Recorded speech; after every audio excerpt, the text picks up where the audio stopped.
recording. Okay. All right. Okay. All right. Hello and welcome to another episode of Toonkind DnD. I am Hexabeast, normally known just as Hex, and I will be your DM, GM, TM tonight on this wonderfully spooky All Hallows Eve. The day before Halloween. It's fine. Everything's fine. And I am joined today by three wonderful players. And if you could introduce yourselves and the character you are playing, and we'll start top of the order in the call and work our way down. All right. I'm an unusual visitor, also known as Avi, and with similarly named people, sometimes known as Blue. Shouldn't be a problem here. I will be playing Nickel Jack. That's Nickel first name, Jack last name. He's a hare, who's a hair's breadth away from trouble. He has a living anxiety attack, but he has determined that he is going to use his prophetic visions as a cleric to stop disaster from happening wherever he can. So there you go. All right. Hello, everyone. I'm Hazard 100, the also known as the Hatter, and I am playing today Thermo, a Toonkind that has a bit of a fuse, especially with all variety of bombs. His head is made of tin, but his heart is made of dynamite. Oh no. What a dynamite guy. Oh. Oh, we're off to a great start.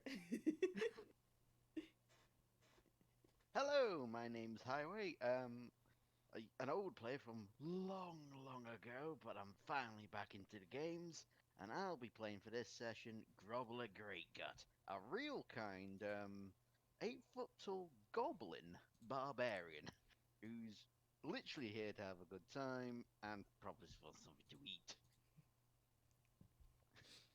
Excellent. Excellent. I love it. I'm so excited.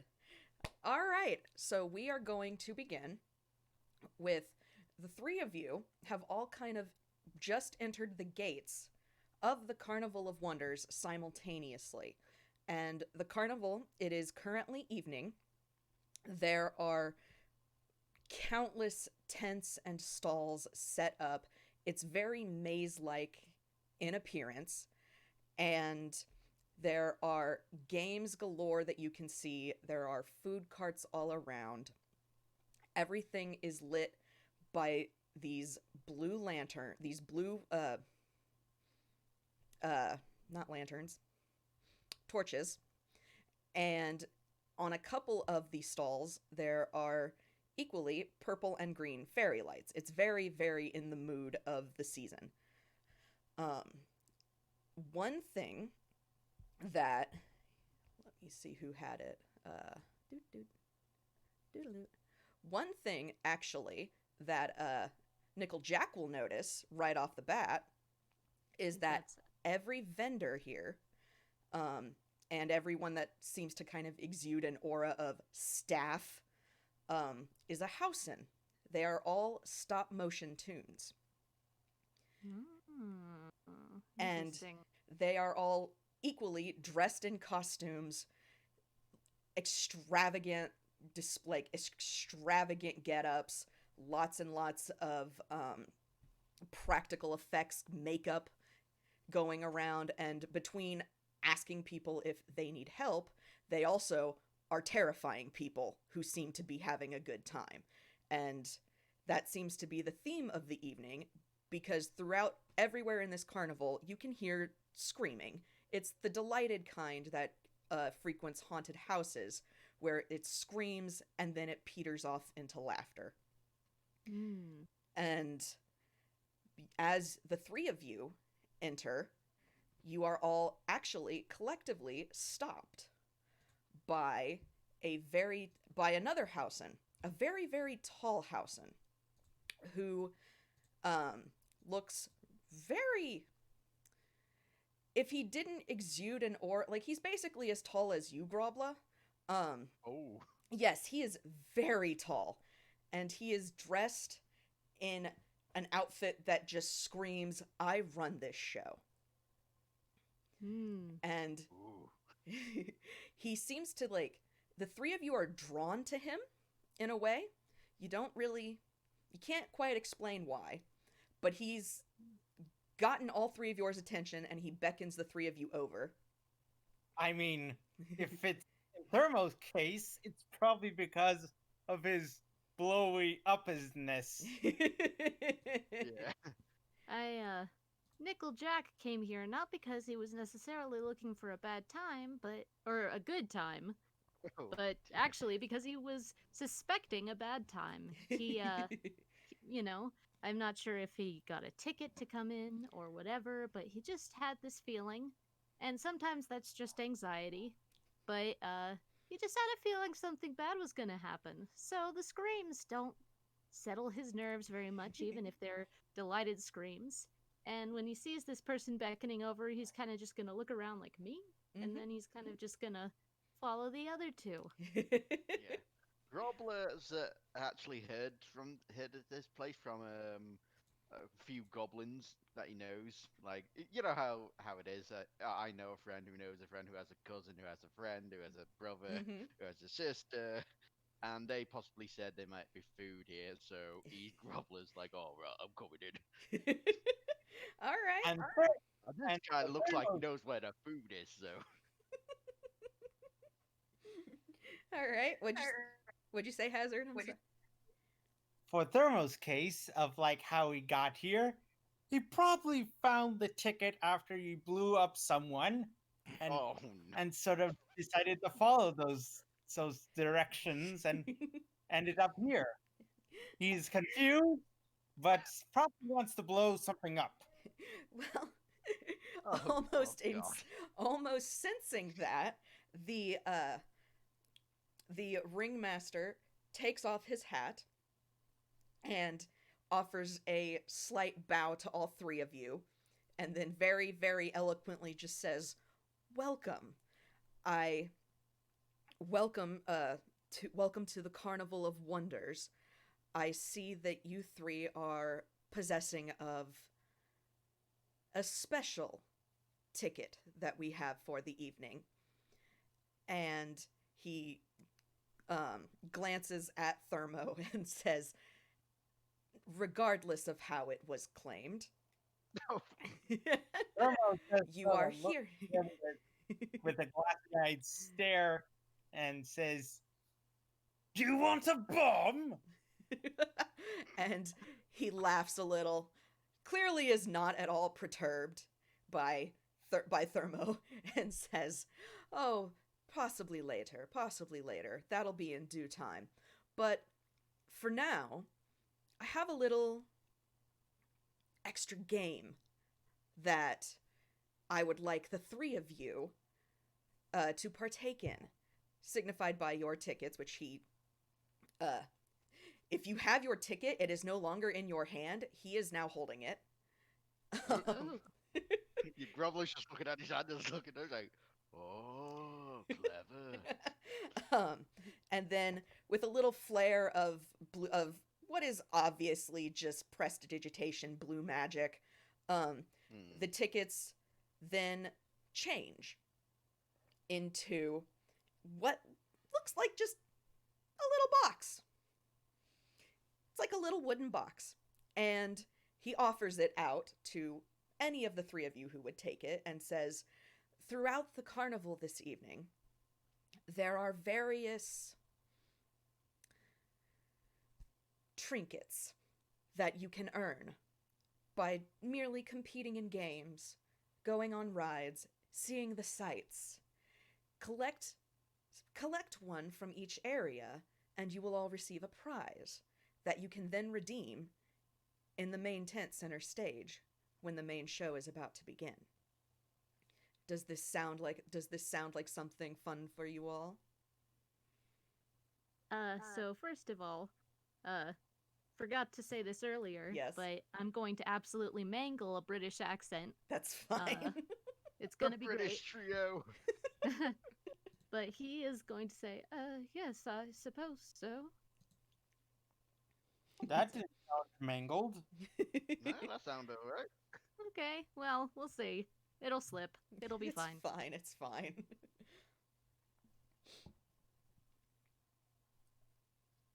All right. Oh, go ahead. Go on. No, go on, sorry. And he's basically just waiting for, well, Nickel Jack has at least given him an affirmation, which seems to be good enough for him. Very And hesitantly, Go but up yes. some stuff.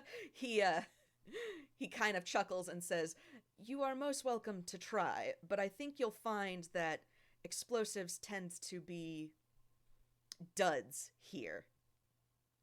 Oh. And As soon as he hears the word dud, he sort of gasps in horror, like the most asinine word you could tell him.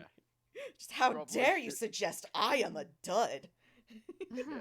Grobbla just sort of like, listen, this most important thing I gotta know. Is the food free? He laughs, and it kind of turns into one of those like cackling, like how a clown would laugh, and then says, "Yes, the food for you three esteemed guests will be free."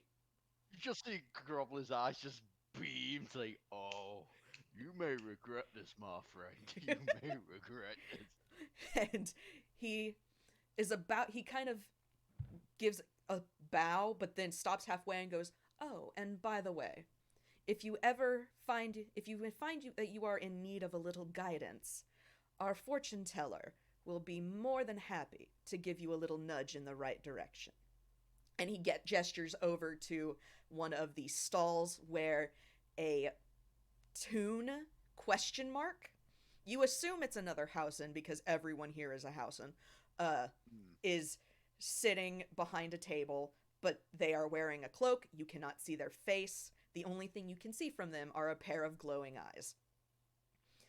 And they give a little wave as, as the ringmaster gestures to them. And then once again he says, "Just speak with Nirvana over there and she will be happy to help you. And I do hope that you enjoy yourselves." And with that, he bows, and in a flourish, his cloak spins around him, and then it drops to the floor, and he's gone. Ooh. And you three are now free to explore the carnival. And Thermo is they're just stunned at the whole thing about the fact that he was told that everything here would end up as a dud. Yeah. Man, there's no fireworks, no booms, no bangs. What Yeah. kind of circus is Grobbla, this? yeah, Grobbla sort of just picks up the both of them because he is just like picks them up. It's like, come on, lads, let's have some fun. Oh, I'm gonna say before that happens, which absolutely will, but Nickeljack is gonna stare at the cloak, which is still on the ground, right? yes. And he's just gonna, not like in a perception kind of way, he's just like, that creeping, nagging feeling that something terrible is gonna happen kind of comes back, and he's gonna pull out his pocket watch, which he has, and he's gonna check the hours until like midnight. Ooh, okay. Let me beep boop. Okay, it's about, I'll say it's about 9 o'clock ish, 9 p.m. So it's dark. It's pretty dark, but there's a couple of hours until midnight. Okay, and then I imagine he almost drops the pocket watch when he's scooped up. Like, oh! And then he puts it back in his pocket. Okay. So the area you are currently in is filled with food vendors of all kinds. You can get turkey legs, funnel cakes, elephant ears, fried butter if that's what you're into. Oh, You can no. get any kind of food that you would like. There are also a multitude of games that you could potentially play. There's a strength test, there's balloon pops, there's ring tosses, there's a dunk tank in the corner. Ooh. With someone basically heckling you to come over and try to dunk your friends because they're not going to get dunked. You are. Um, so it's up to you where you would like to go. Just kind of if there's a game you would like to like if there's a game that your character would be drawn to from any kind of carnival game. I mean, Thermo would certainly go towards the certainly goes towards the dunk tank because he's just fuming right now because the fact that he told that he was a dud. Oh. He didn't call Well, him a Atticus dud. He Grobbla. just warned that explosions might be duds. Yes, But and he's yes, just let out his anger at the dunk tank. okay, all right. And He's going to try and pull out one of his bombs, like a cherry Oh. bomb. Oh no. okay. Cherry. Oh. It's what I reflavor one of the spells, specifically Firebolt. Yeah, okay. Um, I like that. So the the person manning the dunk tanks perks up at the sight of Thermo walking over and goes, "Hey, sir, you want to dunk one of your friends? Water's nice and cool on an evening like this. Step right up. Who wants to get wet?" Thermo sort of looks around and says, you there, fat guy, I need your help. Yeah, Grobbla's just got like half an elephant ear, so whoa. Thermo says, I need to let off some steam. Could you Oh. step in the dunk tank?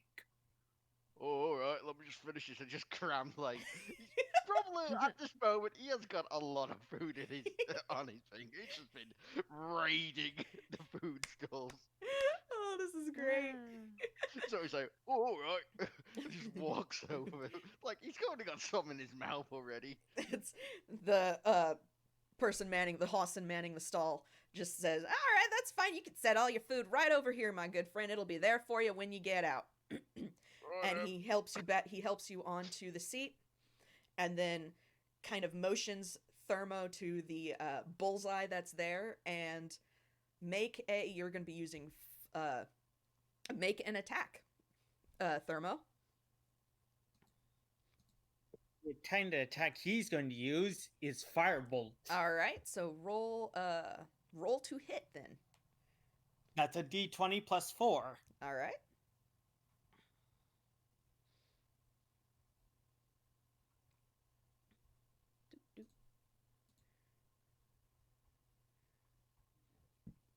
Oh, excuse me. Sorry about that. Oh, wow. That is a 19. You hit it. I imagine as Thermo sort of got the cap on top of his head and sort of fishes through it, pulling out a cherry bomb, and says, I'll show you what done, you stupid. And runs it towards the target. All right, and it hits the target, and it explodes rather admirably. The target is unfazed, and it just kind of recoils back as it's been slapped, and Grobbla, you are immediately plunged into the water. And yeah. this tank is a big splash. It's a very big splash, and that tank looked like you would have only been waist height in there. You vanish under the water. Oh shit. This tank is a lot deeper than you thought. Can you swim, Grobbla? Surprisingly, I think he can. Okay. Despite his great weight. All right. In that case, roll me a perception check, Grobbla. That is wisdom, isn't it? Or is it? It should be wisdom, yes. Yeah, so it's one. So it's just 1d20 then. Okay. All No, right, he sees that is nothing. it. That makes sense. That makes sense. So you don't see anything else in this surprisingly deep tank with you, which makes sense because the water is very dark. But Ooh, do you start? Grobbla's not liking. Yeah, he does not like this. Are you gonna swim up and out? Yeah, he's got to swim up and out. All right, all right. Let me do one quick thingy because I have barely anything here. Where the heck did it go? Oh my god, where did it go? Oh no. Oh no. Okay, there it is. Oh, It's fine. Everything's fine. no. Uh-oh. It's fine. Oh, yeah, I don't know. Okay, so as you reach the end of the tank, or basically once you hit the surface of the water, you feel something around your ankle, but Oh, no. it doesn't I get a knew good it. enough hold on you. And so you're able to yank your foot away from whatever this thing is in the depths of this tank as you crawl out. And the as you breach the surface, the person on the edge of the tank is just has a bit of a laugh and says, "Ah, you made it up in record time." Yeah, bit deeper than I thought. He's looking back at it a bit nervously. I didn't like Thermo that. is surprised that the fat man went that deep. Yeah, And he picks up his Thermo's food. going to try and examine this dunk tank. Yeah. Roll investigation then, Thermo. Moment. I was hoping you would allow me to roll Arcana. You can actually you can roll Arcana if you would like. I would like to roll Arcana. Okay.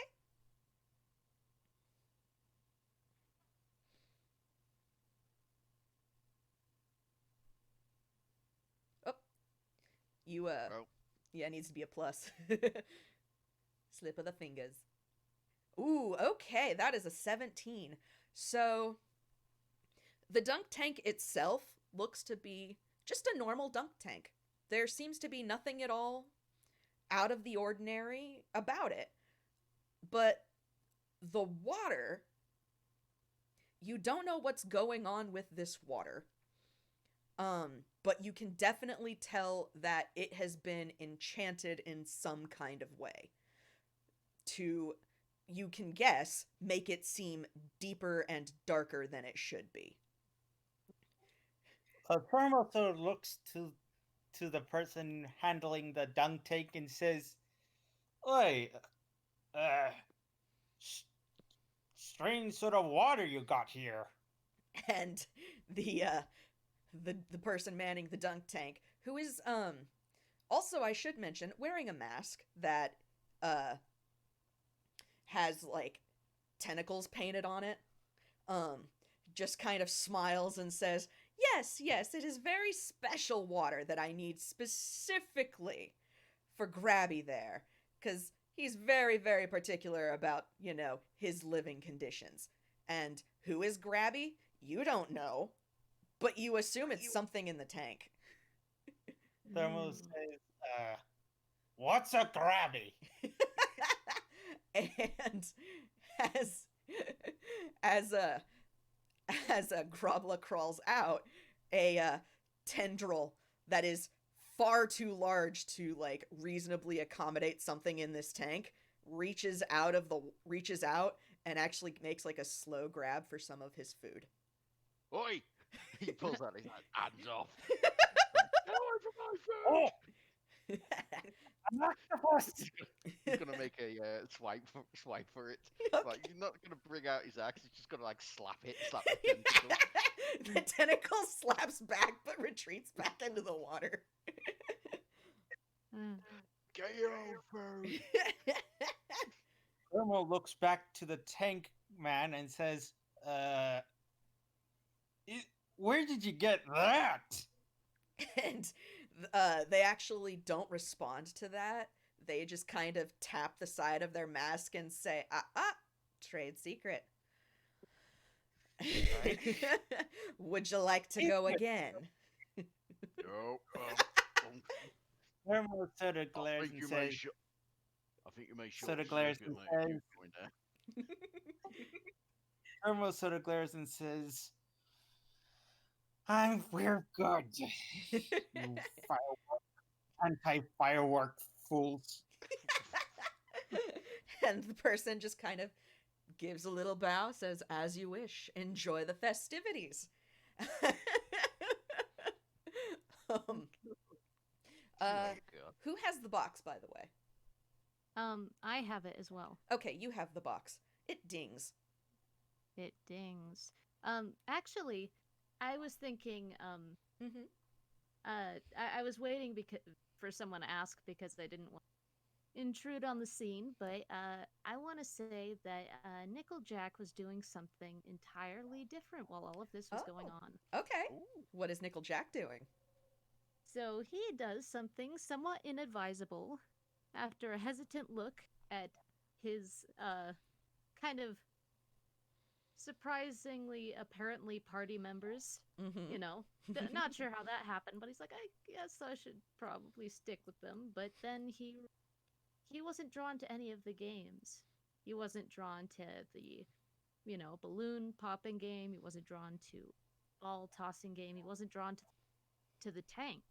So he did something inadvisable and he split the party and he wandered over to go see the fortune teller.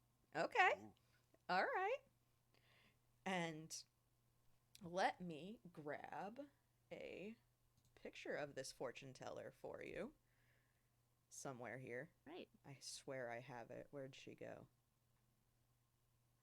Oh crap, did I lose it? There she is. So the fortune teller is seated at a booth, Oh, well, that's not ominous. and she. So when Jack walks over, she kind of gives a little nod, and then steeples her fingers on the table and just says, "How can I help you?" And this causes Nickel to freeze because he didn't have a plan. He didn't have an idea of what questions he wanted to ask. He was just like, hey, a fortune teller. And he's someone who's kind of clairvoyant himself, so Mhm. he found some common ground and he was like, hello.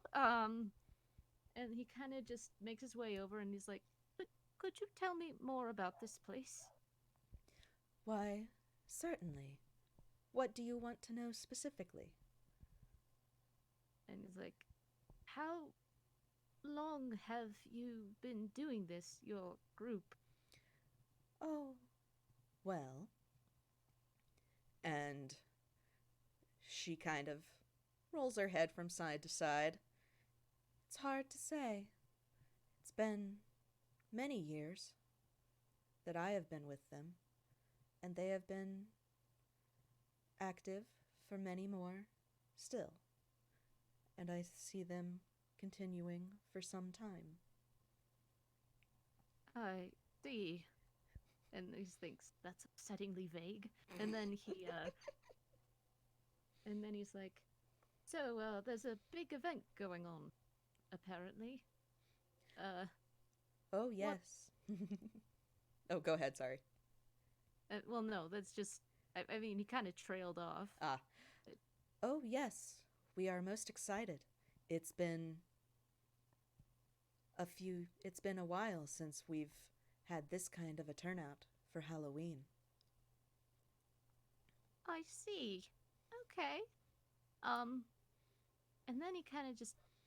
He was fiddling around with stuff in his pockets in an attempt to control his nerves, and Mhm. usually it's his pocket watch, because that's kind of an emblem of his patron. Mm-hmm. But he finds his hands touching the wooden box, and I think he takes it out, and he's kind of gonna forget about the fortune teller for a moment, I think, and try to use his perception to get an idea of what exactly this box is, or just something about it. If there's anything else that he might not have initially noticed.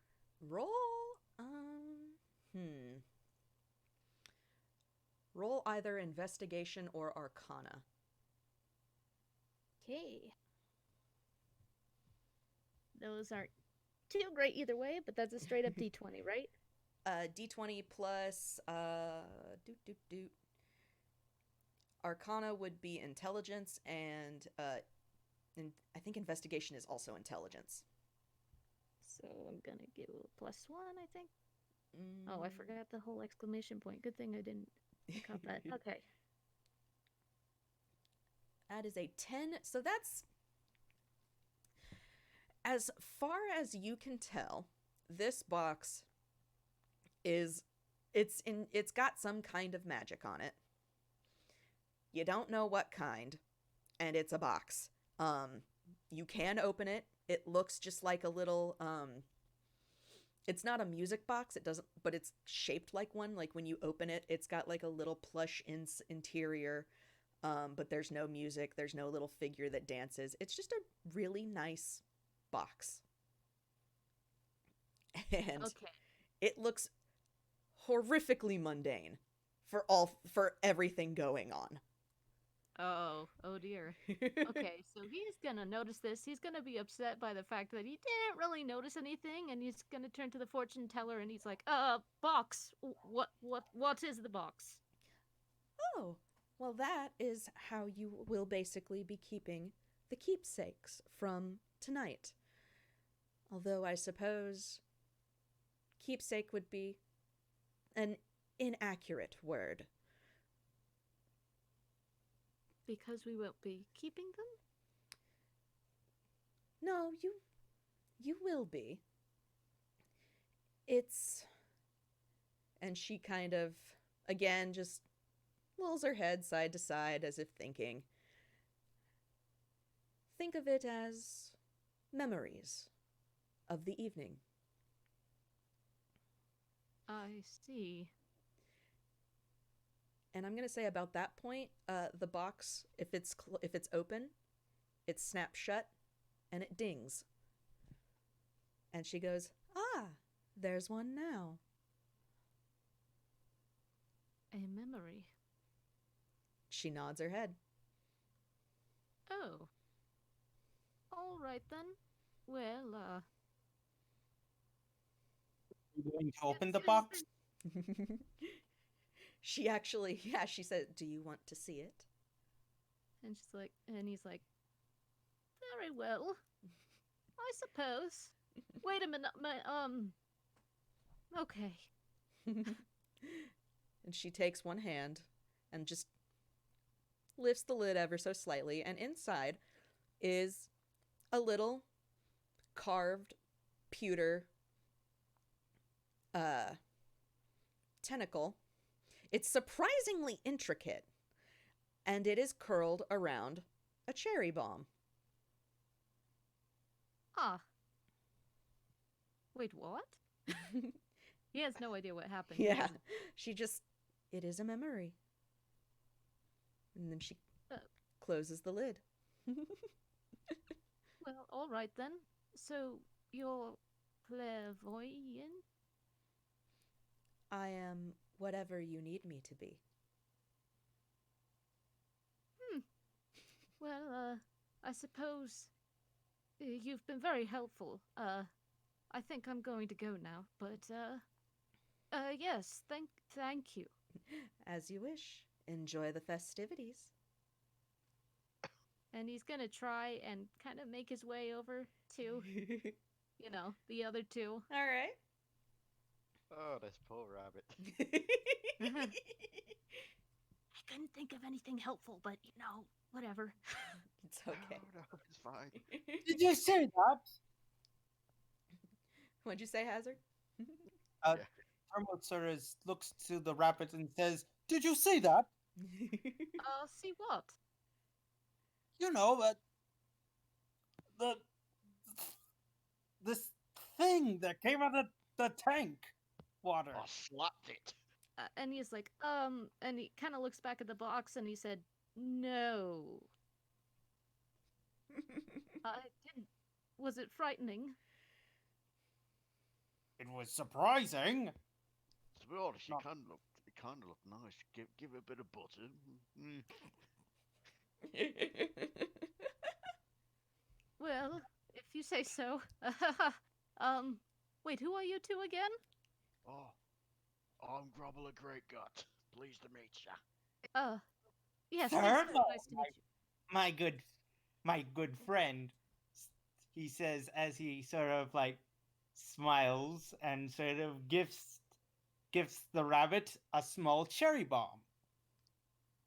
Oh, Huh. thank you. And he kind of like tries to give it back. Oh, Thermo said, no. The gift of explosions is something that should be shared with all. It's a wonderful little gift.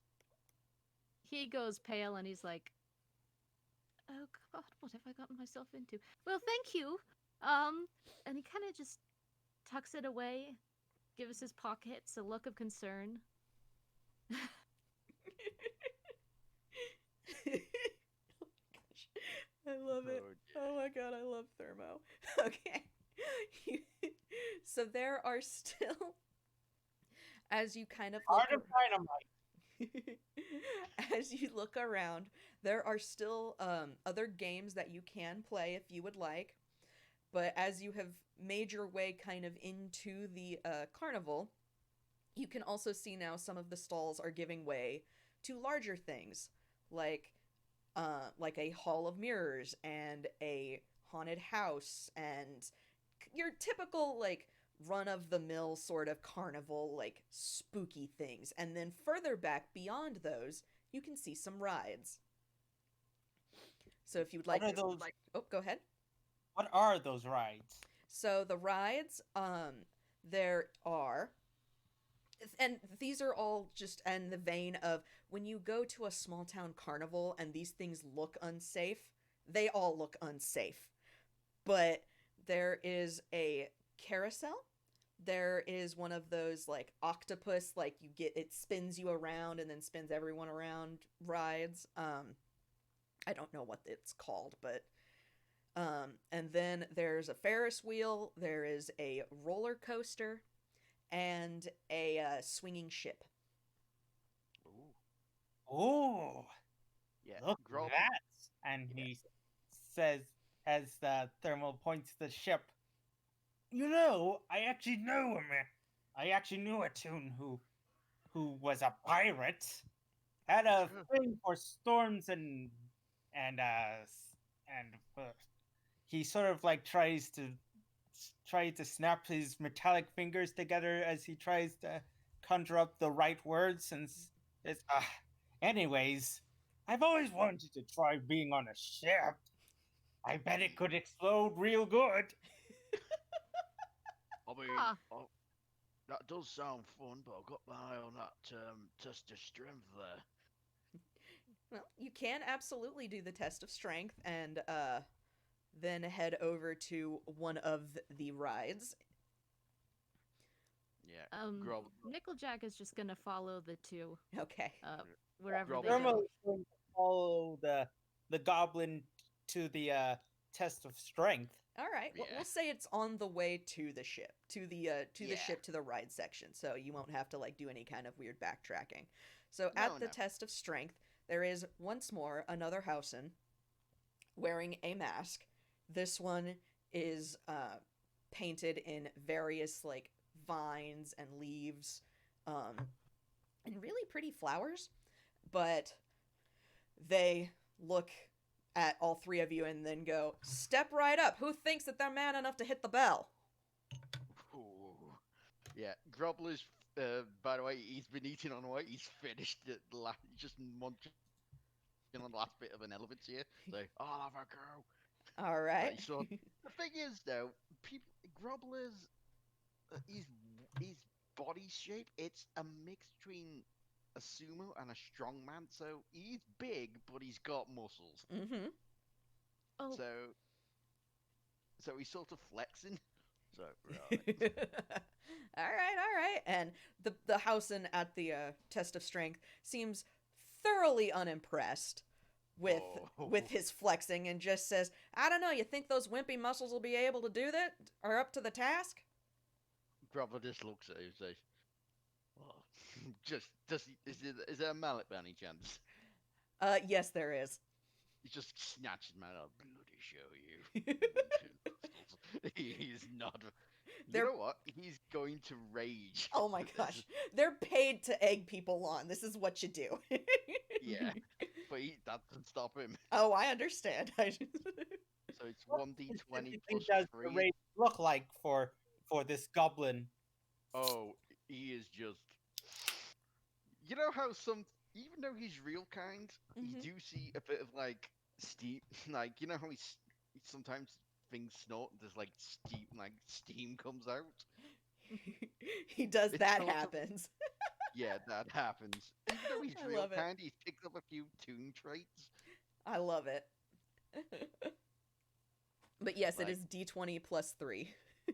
Yeah, T20 plus 3. Okay, that's my strength thing. Oh. Oh, shit. wow. Yeah.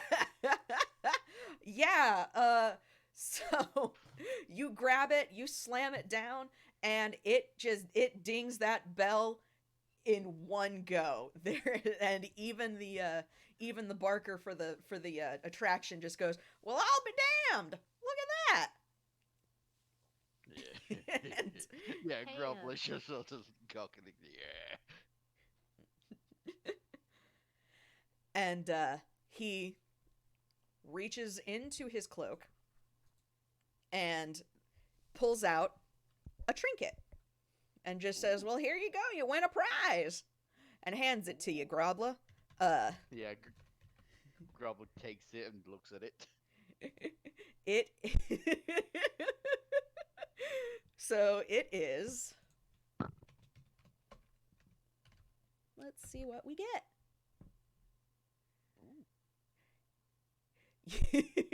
So it's a little pyramid, and it's got the top of it screws off, and inside is some kind of foul perfume.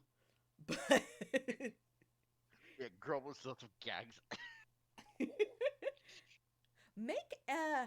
actually, make a wisdom check real quick, Grobbla. Oh no. That's fine. Just a 1d. That's a 1d20. Yes. Formo's going to check this. Going after the goblin will make his wisdom save. He's going to try and make an Arcana check. So, okay, that's a 9. So nothing like untoward happens. It just smells really bad. That smells like my auntie. Oh, that's nasty. To which the barker just goes, "Well, your auntie's got great taste." Formo's going to take a closer look at this thing. The little pyramid. Yes. It is. Honestly, was that an Arcana check? Yes. Okay. It is honestly just a pyramid. There is nothing inherently magical about it. It just holds some really, really strong stuff inside it. That smells like pig sweat. Oh, that's nasty. Hey, sorry, interrupting again. Mhm. I just realized I have a certain ability that I haven't done anything for. Mhm. I think it's on my character sheet. Portent. Portend? How would you like me to handle that? Let's see. Where is?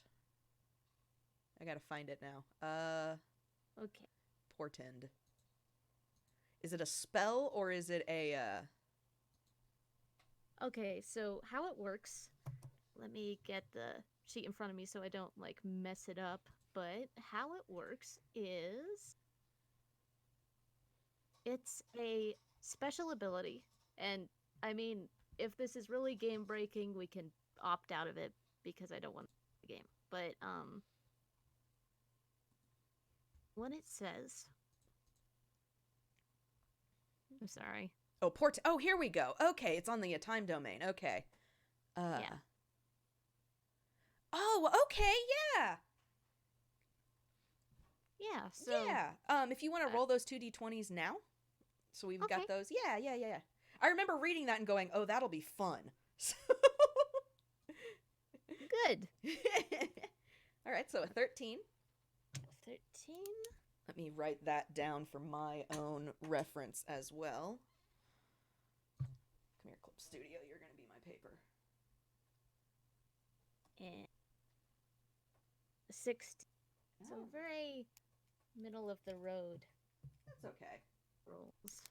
And can I say kind of a thing? Like, another thing that is added to his anxiety is that he hasn't had as many visions, and as he sometimes gets. Mm-hmm. And suddenly there's like, kind of like, it's almost like his hat vibrates, and suddenly he sees these two flashes of events in the future, and they're very vague.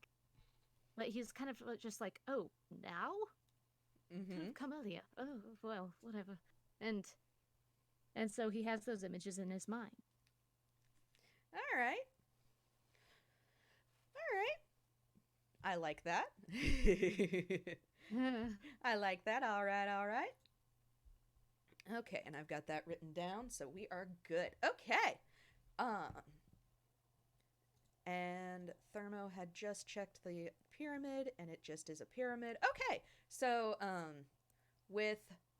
once you finish checking this pyramid and all of that, the box dings again.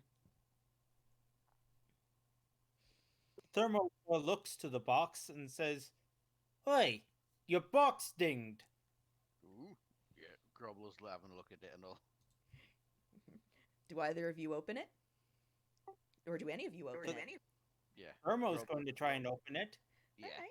Yeah. Well, inside, you see the pewter trinket of the tentacle curled around a cherry bomb. And then you see what looks like another pewter hammer. Just a tiny little mallet. Thermo sort of looks at it and says, how did those two things get in there? The memories is what the fortune teller said. That lady was very strange. And Oh, he you says mean this with his wide pink eyes and his still slightly vibrating hat. Oh, you mean that one where you couldn't see her face, green cloak? Yes. Yeah, she's a bit weird. I think everyone's a bit weird here, really. I haven't seen Toonies. You know what really fries my dynamite? What? I mean, what? Oh, wait, calm down. The fact that these folks don't know a good explosion. Like, they don't have fireworks? I thought every carnival has fireworks. Well, Yeah. technically, these torches are combusting, which, kind of counts as well. And then he kind of just trails off. Yeah, Grobbla's sort of scratching his chin, saying, "Hang on, you're right there. Usually they have fireworks." Yeah. The test of strength Barker kind of just goes, "Oh yeah, we do, but it ain't midnight yet. It ain't time for him." Thermo sort Right. of and so he turns to the thing and says, "You do have fireworks?" Of course we Oh, do. What no. kind of Halloween celebration would it be if we didn't have fireworks at midnight? He actually sounds Because- genuinely offended by the notion. Yes, I was the same as you. You, my friend, because your ringleader told me precisely that explosions go as duds, which, if you haven't heard, is quite offensive to me. And at the mention of the ringleader, the Barker kind of straightens up a bit and just, "Oh, you mustn't know. You mustn't misunderstand Master Graves. No, no, no, no. Graves has merely assuring you that you would be unable to bring harm to our wonderful carnival if you were to cause any sort of explosions. Not that they are merely duds." Nickeljack pays very close attention to this, and he says, Yeah. Roll insight. Yeah, I think Oh. Grobbla's gone into because he knows when he knows that when people are a bit nervous. Mm-hmm. So is that insight? Yes. That's Very good. intelligence, isn't it? Or- Wisdom, actually. All right, so just 1d20. I think that's gonna be D20 plus. Fro is just none the wiser. He's just sort of relieved that the whole misunderstanding with the with explosions is a relief. He says, "Oh, thank goodness! Yes. I thought he meant that there wouldn't be explosions." All right. And Grobbla gets a 7, which you can basically just tell. Yep, he's just a little nervous. Nickeljack, you Yeah. can tell he immediately there was a very real fear when Thermo started talking bad about this Master Graves, and it wasn't just the nervousness of, oh no, don't talk bad about the boss. There was something much deeper than that about, no, you don't say things when people can potentially hear. It was the they're listening, stop talking kind of fear. "Oh boy." Yeah. It's like, Grobbla actually goes down to Jack and say, "Is it me, or do you think they're all scared of him?" "Oh, definitely. I Um, can't no, exactly blame them." Now, thinking about it, I've seen Housens before, but never one like him. He's something, I don't know, he rubs me the wrong way. Indeed. I can't say I don't remark much upon appearance, but his affect was giving me some concern. Then again, everything gives me concern, so what do I know? Yeah, true. The Fair enough. Barker just straightens up and just, well, if no one else would if no one else would like to have a go at my wonderful little game here, then I must ask that you please stop blocking the other customers. And he has now slipped right back into his persona. Oh, certainly, sorry. Righto. Yes. Thelma says, "Oh, pardon about that. And Sorry." just Very yes, sorry. that is quite all right, quite all right. Enjoy the festivities. You two, what's your name?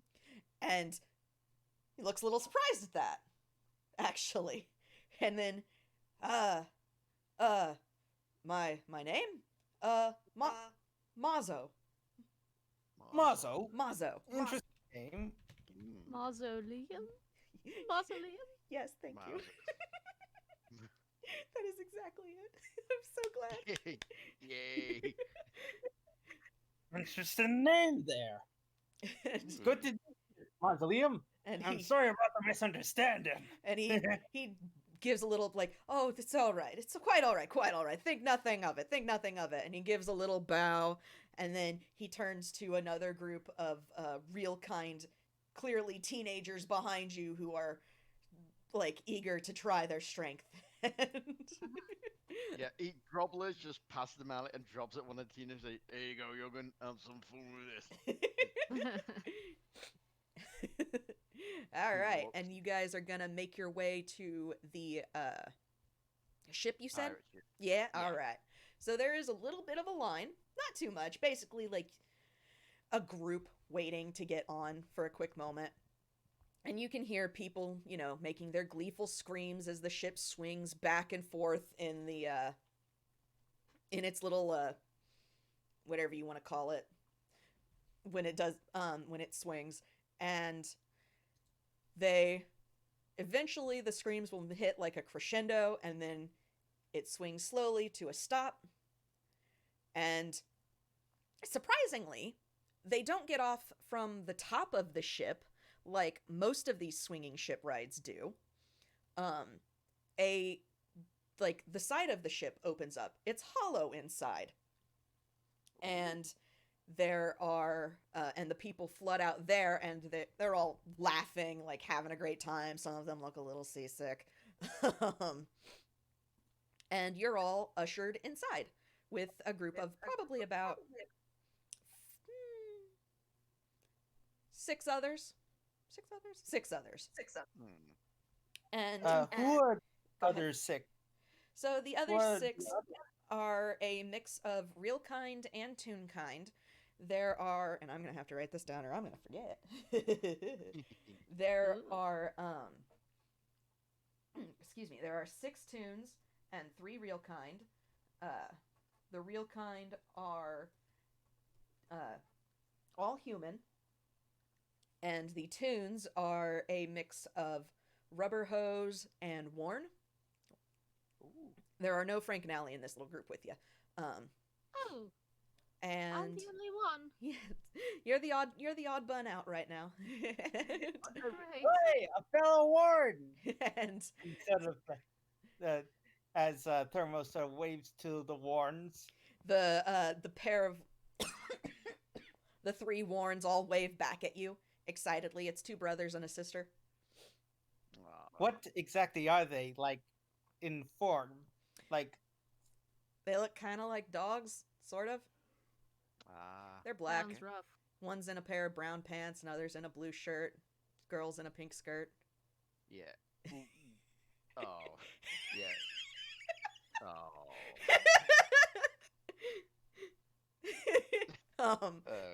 Yeah. Yeah. Grobbla could feel. Even though they haven't said anything, I can feel the real kind humans look at them, and Grobbla's just gonna say, "I'm not an orc. I'm a goblin. Notes the ears." And they all just kind of, oh, in that like understanding way that human just okay. But as you get in, Said oh, go ahead. every time. As you all step inside of this, you notice the as you step inside, the Barker basically just says, hold on to your hats, folks, it's gonna be a bumpy ride," and then closes the door. And as you look what does around, the you Barker look like? the Barker What- is another Hausen wearing a mask. This one is actually painted kind of like a jester. Oh. But he says, "Hold on, it's going to be a bumpy ride." And he closes the door. And it's at that point you all notice there's no seats. What? Yeah, Thermo Grobbla's just sort like, of looks around and says, where's the seats? And you hear a... Grobbla. Oh, go ahead. Grobbla immediately grabs the both of them and like, "Hang on, lads." And This may get you bit hear a bumpy." thump thump as he, like, basically is signaling the person manning the engine of this ride to start it up. And you feel, well, not feel, you see, because you were in a brief bit of darkness, and then the sides of this thing kind of light up like they're windows, so you can actually see outside. And when it lights up and you can see again, you only see the 3 of you there, and one other person. Nickeljack is immediately going to grab. Sorry, what's his name? The goblin. Grobbla. He's going to grab Grobbla's hand very Yeah. firmly and tightly. He's not going to Yeah. hold on to his hat. No, Grobbla is holding. He's holding everyone's hands like, "I've got a bad feeling about this." and he's gotta get Thermo back. looks to the new person, the remaining person besides them. The new person looks like a little imp. Is a Hausen, much like everyone else. His face actually resembles the mask that the Barker was wearing outside. And he's dressed in blues and greens and purples, much like all of the lighting outside. And he looks like a little jester imp. And he Oi. smiles and says, "Ready to have some fun?" No. Wait a minute. Where in the world did the others go? And he says, "Oh, they're having fun with my brothers." And roll initiative. Oh Oh no. my god. Okay. So Um, that's gonna be D20 plus my initiative bonus. Mm-hmm. Okay. I knew it. Initiative. Oh, +2. Yep.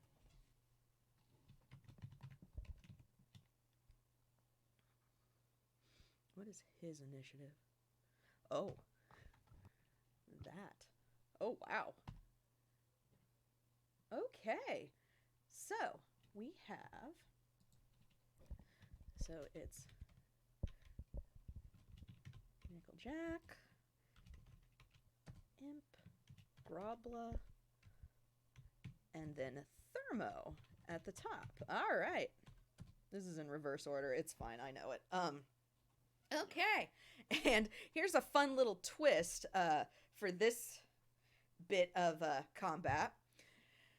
As you roll initiative, the boat starts to swing. Oh no. Wait. Yes. The initiative order was reversed. That's for me. I did that just going down the order. It's in correct order. Don't worry. Oh, Yeah. okay. No, it's All fine. right. It's fine.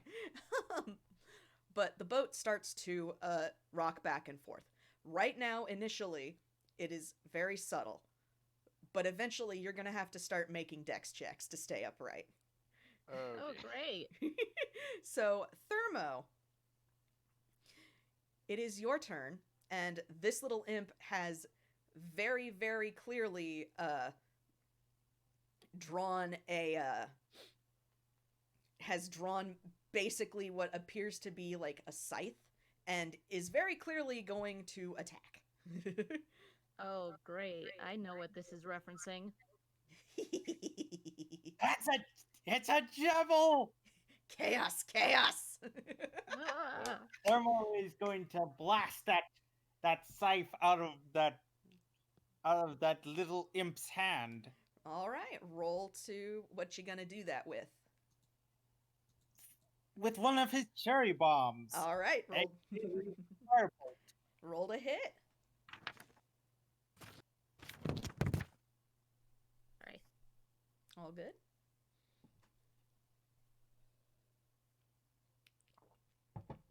Oh wow, that hits.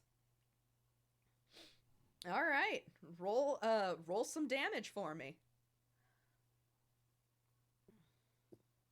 Firebolt is a 1d. 1d10. Is that right? Yep. Is that right? Yeah, 1d10. Yeah.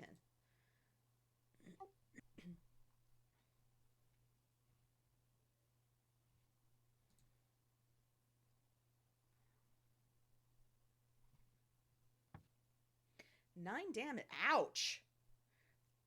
Wow, you hit him good. Okay. So the imp kind of you smack this imp square with the cherry bomb. It explodes. The imp reels back but then cackles and basically just says, "Yes, you're getting it. This is going to be fun." Um Put down the sharp object, or else I'm going to blow up you more. and he just goes, "Never, never. Oh, this is going to be fun." And now it's Grobbla's turn. Oh, Grobbla's going to pull out his great axe, and this thing is huge. The- Grobbla, could you please disarm the little thing? oh, I'll do more than disarm it, and he's gonna rage, and he's gonna swing at him. All right, roll to hit. 1d20 plus 3. 16. That does hit. Ooh, so it is 1d12 plus 3 attack. Are we classing attack bonuses? Because he has got 5. I'm sorry, say that again. So are we doing attack bonuses, or Yes. so it's 1d12 plus 3 and plus 5, so that would be Woof. so that would be 1d12 plus 6 1 plus 8. 8. Yes, plus 8. Yeah. So hang on. Let me just do this. 1d12 plus 8. 16. Whoo! Okay, so we are at. And. Okay. So you slap him, and comically, which seems very wrong for a Hausen to move, he kind of like rubber hoses against a wall and then flattens for a second and then springs back upright and just goes, wow! And then looks at you, Grobbla, and just says, that was quite a punch! Can you do it again? Grobbla's like, he's very confused. Like, oh, I'll give you more to make you a little. Well, it's the imp's turn, and he is bouncing side to side. Oh, yes, go ahead. Do barbarians get 2 attacks per turn, or is that? At level 3, yes, you can, in fact, while you are raging. Oh, okay. Yeah. I'll do it again. Say, all right, you want another one? I'm a sucker of this, Jen. That one does not hit. I'm sorry to say. He sort of gets a bit too cocky for himself. He slams against the bit of wood, like, oh, yeah, beep. And the little imp just kind of bounces out of the way and just goes, nice try! And now it is his turn. And he's going to swing his scythe at you, Grobbla, which is going to do. That is a lot to hit. Okay.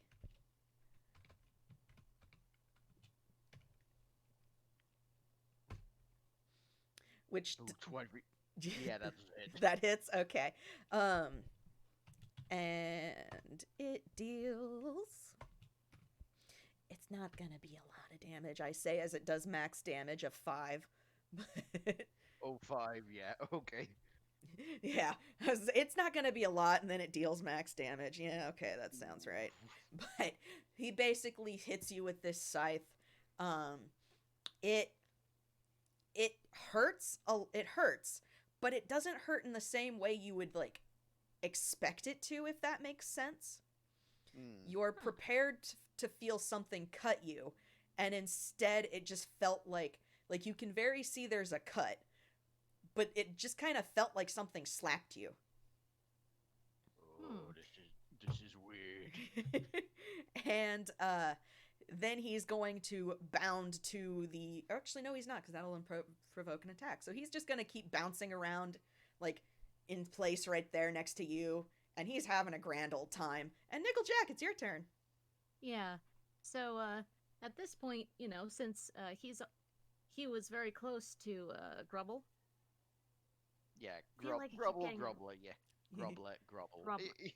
It's Grobbla, yeah. Okay, so he was pretty close to him, I think. So, when this little imp attacked him, it kind of startled Nickeljack, and he was like, ugh! And he's going to kind of reach out and accidentally, well, not kind of accidentally, subconsciously, I'm going to say. Mm-hmm. He's going to touch Grobbla and use his cantrip guidance. Ooh, all right. Okay. Which, according to this, is can roll a d4 and add the number rolled to one ability check of their choice. Mm-hmm. And you can roll the die before or after making the ability check. Ooh. Yeah, so you can basically just add a d4 to any roll that you want on your next turn. Okay. Yeah. All right. Do you move at all? Or no, you did move. All right. So then we will go back up to Thermo.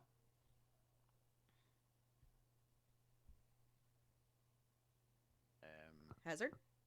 Hazard? Did we lose you? Hazard? Oh no. Sorry, Okay. I was waiting. Oh, Okay. yeah, right. Okay. Okay. It is your turn, Thermo. Hazard. Thermo is sort of sighs and says, okay, explosions ain't working. Trying to use a second type of explosion I like to call a sick bomb. Ooh. And he's going to pull out this sort of tube-like bomb that is colored green, Okay. and Oh. that is going to be Ray of Sickness. Ooh, okay. So we sort of froze of so let me so it's a I'll roll a d20. Mm-hmm.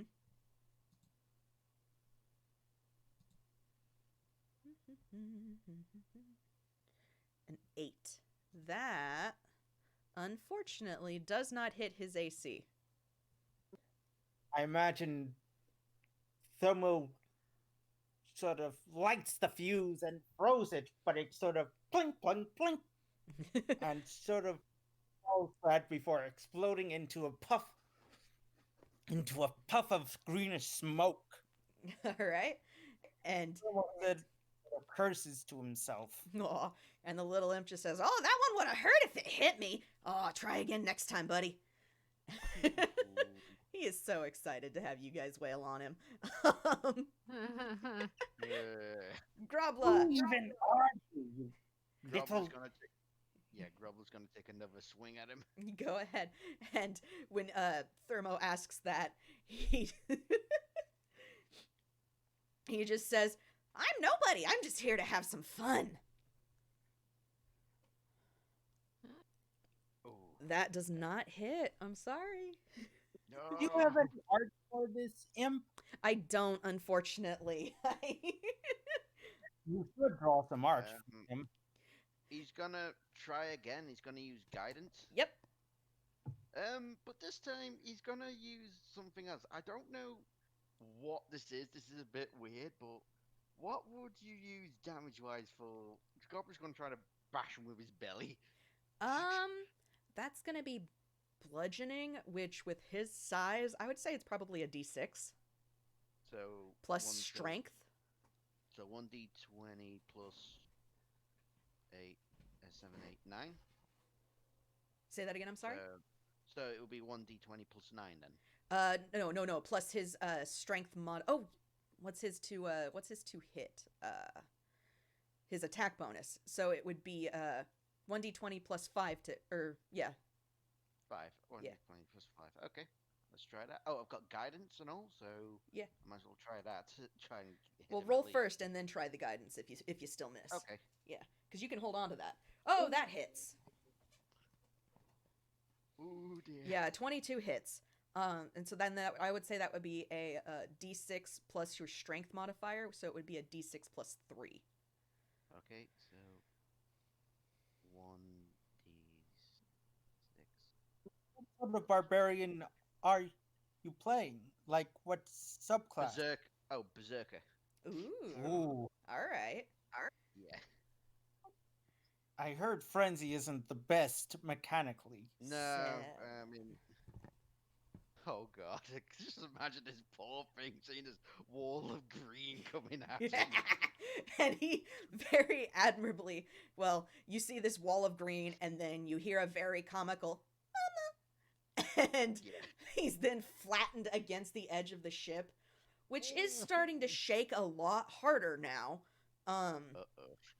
Yeah, actually, I should have had Thermo do it too, but it's okay. So you've smacked him, you've hit him. Roll a dex check to see if you keep your footing with this momentum.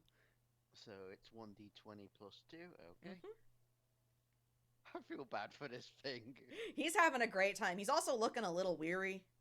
Yeah. Ooh, so you slam him, and then you kind of slide 5 feet to the side as the ship tilts one way. Oh dear. It doesn't help with his weight, so he just goes, it's like a lead weight. Like, Yeah. oh no. So I'll have it be, you basically will do the check after your action, because that's just, it sucked to lose an Yeah. action for failing this.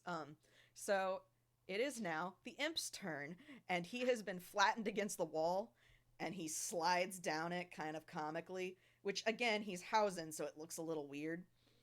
And then he... So he's like a squeaky toy, like those things made of foam. Yes, he just kind of looks like that, and then very slowly he kind of unsquishes and stands back up. Oh. And he just goes, "Oh, wow, this is great. This is great. I haven't had a workout like this in forever. Y'all are giving me a run for my money, that's for sure." And he is going to actually go. I'm sorry, Nickel Jackie's going to go for you. Oh, jeez. Plus that.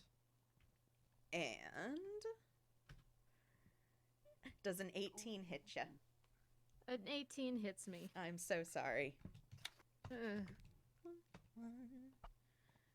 Boop. You take 4 damage. Ugh. And again, it's that same, you feel what should be a cut, but instead it feels just kind of like a slap.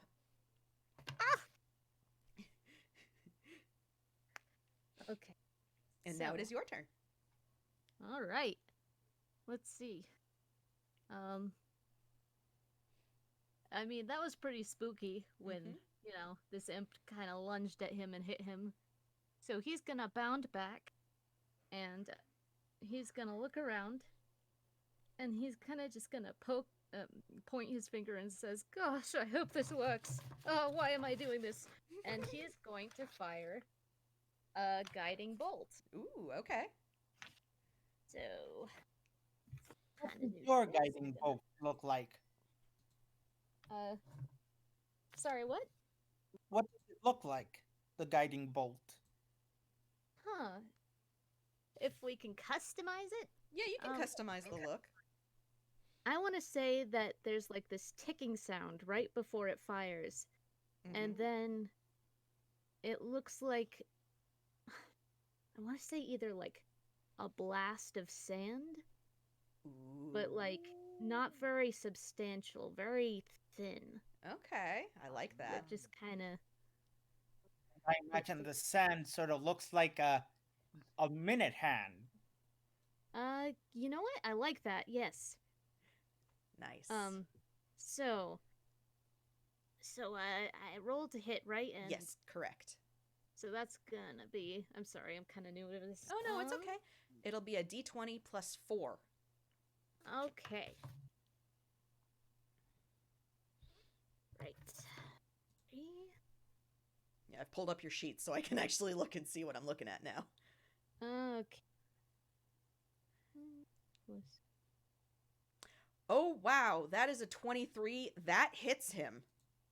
Ooh, that's Okay. good. Oh, wow, that hits him. Okay. And then I roll damage, right? Yes, and holy crap, Guiding Bolt hits hard. Right. Okay.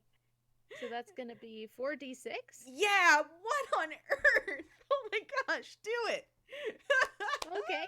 Do I have like any things I need to add to that, or No, it is just straight 4d6. okay? Accidentally unleashed a little bit of Armageddon, It's but fine. it's fine. This poor Oh, bitch. wow. Okay, so that is 20 damage. That hurt him a lot.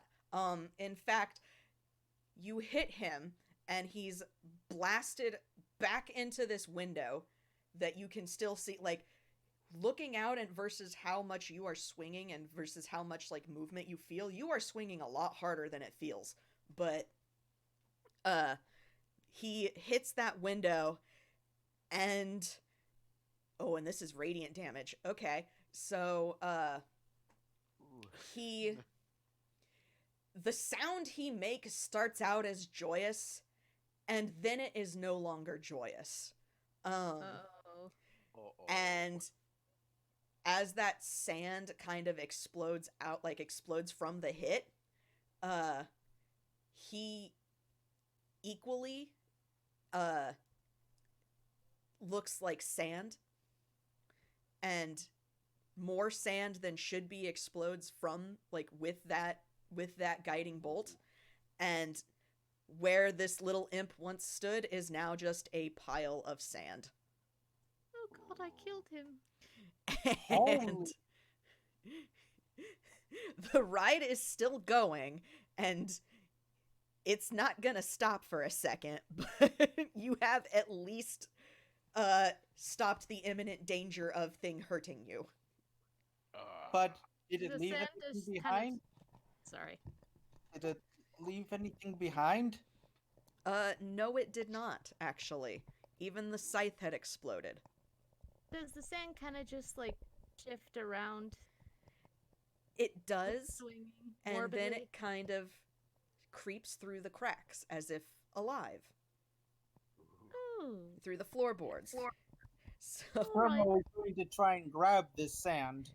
Oh, God. it Grobbla's like, Oh. "Grobbla, You got some questions.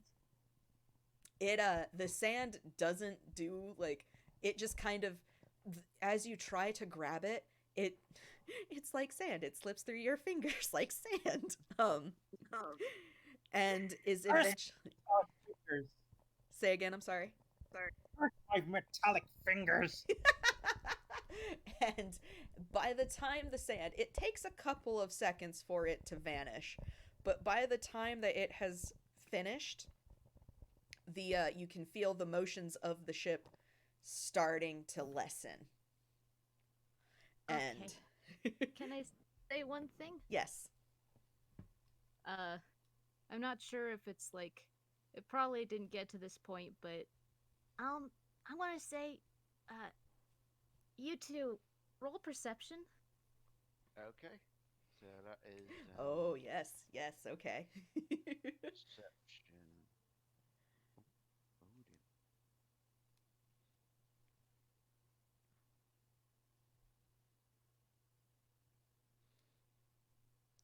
Thermo is bad at Perception. wisdom rolls. That is okay.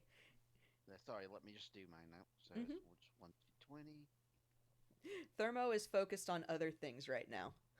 10.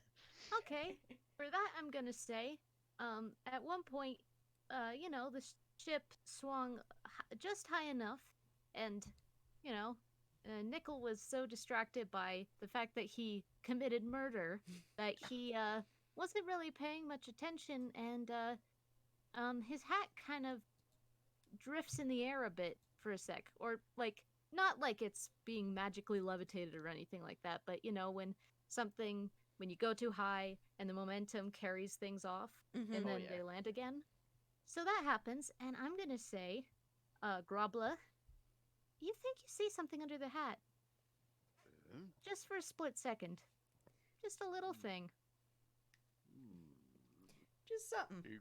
He scratches his goatee. All right.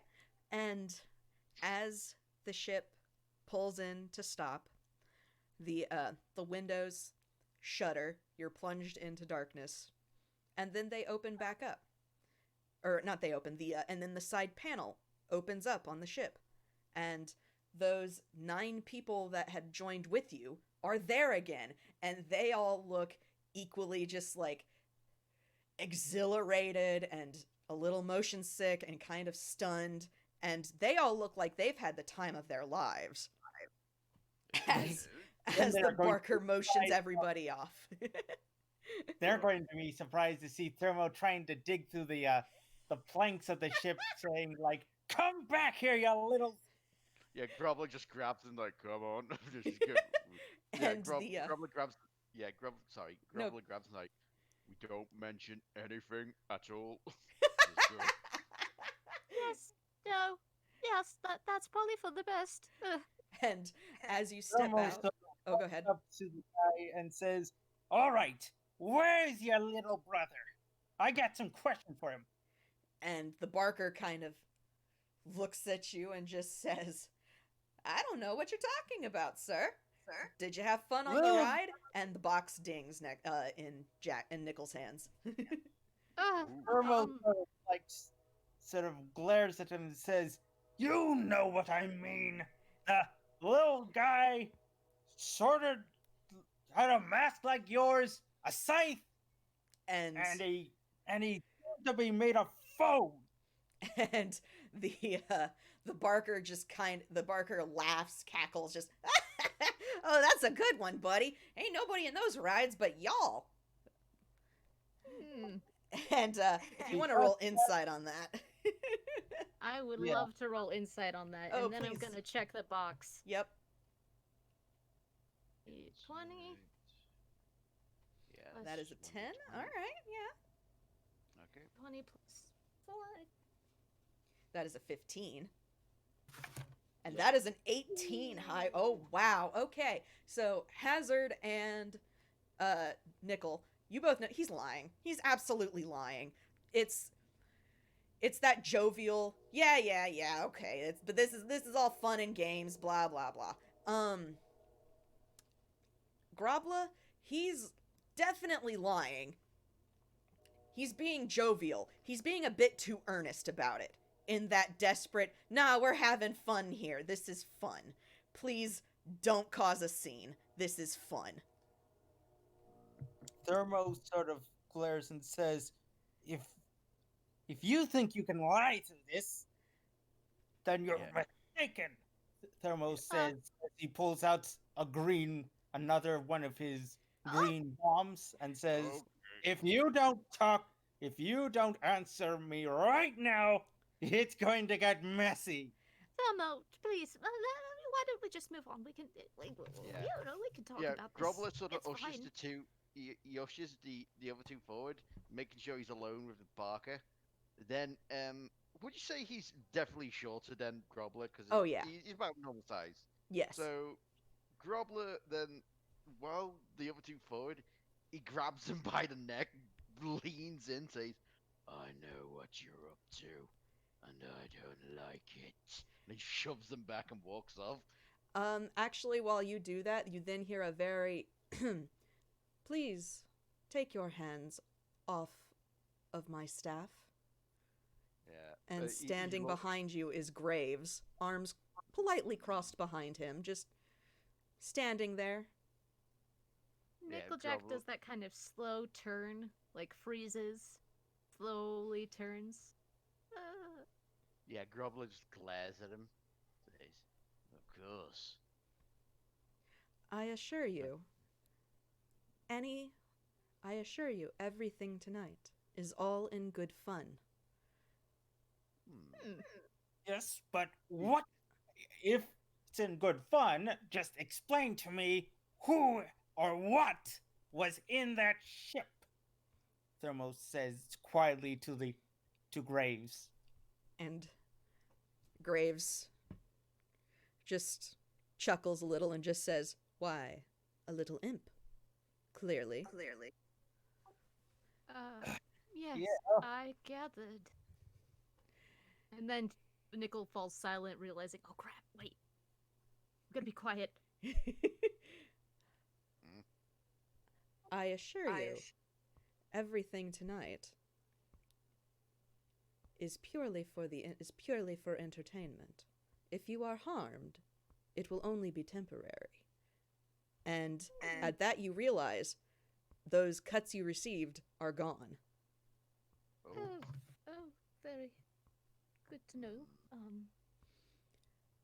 Sometimes fear can be just as exhilarating as any other form of excitement. You don't say. And Well, he good to know. gives a brief nod to the Barker, who has completely gone completely rigid and is just patiently standing there motionless, and then says, please do not harass my staff any further this evening. Very well. If you have any grievances, you may air them after the main event. Thermo sort of sighs and says, fine, but but besides that, I think you should check the ship, because your little imp just turned into sand and shifted into the planks. Nickeljack goes completely white. And Yeah, Graves Grobbler's like, "Shut up, shut Graves up." actually doesn't seem at all bothered by that. He just, yes, he sometimes falls to pieces. It is fine. And he gives a bow, and then just quietly walks, like, basically behind another stall and is gone. Okay, so Nickeljack is going to do two things immediately. First of all, he is going to, I'm going to say he's going to check the box to see what new trinket has appeared. The trinket that has appeared is in the shape of the little devil mask that both the imp and the barker are wearing. Oh. And then he's going to check his watch. It's still 9 o'clock. Yeah, 9 o'clock. that's What? impossible, really. Surely it's been an hour or something, hasn't it? It should have. There's something very wrong here. But he's saying this very quietly, and and then he kind of glances at the carnival barker and just kind of shuffles away a little bit. Yeah. When you glance Grobbla. away, do you then glance back at the watch? Yes. It's now 11 o'clock. Oh, what? Yeah, Grobbla actually looks at the watch, like, hang on. that can't Thermo be right." sort of notices that everyone is looking at the watch, and so takes a look himself. And notices it's 11. Oh, this is fine. You know, it's just fine. I'm sure there's nothing. Oh God, we're running out of time. Why are we always running out of time? Okay. Yeah. Grobbla actually sits down next to. He actually he has to sit down next to Jack. Say, listen, just take a deep breath. Come on.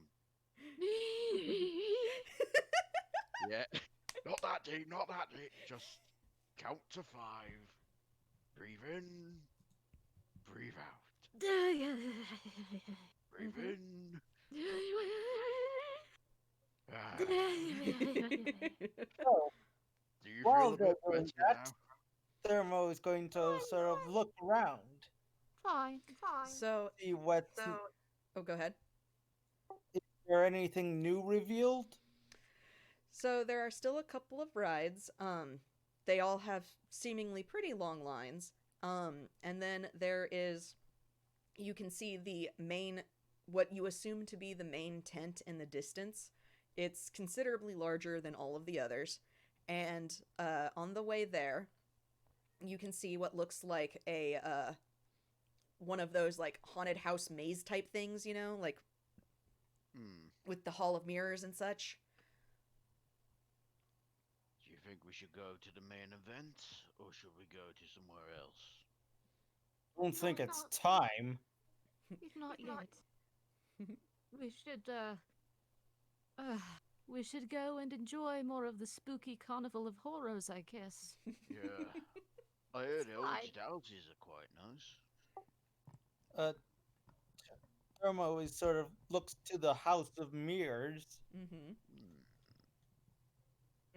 and says, right, then how about we go check out this House of Mirrors? I'll follow your lead. I'm sure Yeah, nothing could be wrong with the House of Mirrors. It's either that or we're gonna have to fight our reflections. Funny enough, I do know someone who came from a mirror. Silver girl. Shaved head. She's a bit mean. Well, she's nice in her own way. Well, Yeah, you know what I I mean. know Hex. exactly what you mean. Yeah. So as you enter, the barker there, just step right up, come on in, have a fright. And What does the Barker look like here? this one, the mask is actually painted with cracks, so it looks like the entire mask has just been cracked through. Thermo sort of looks at it and says, fella, what's your name?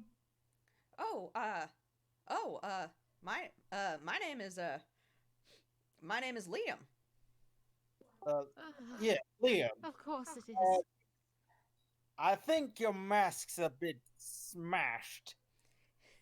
And you just better my mask than the mirrors. Don't want any bad luck now, do ya? That would be just another thing, wouldn't it? It would. Do you all step inside? Yeah, we're gonna have to. I suppose I do. Yeah, I feel like we're going to need to. And as you step inside, it is pretty run of the mill, like haunted house. You walk through rooms, and there are other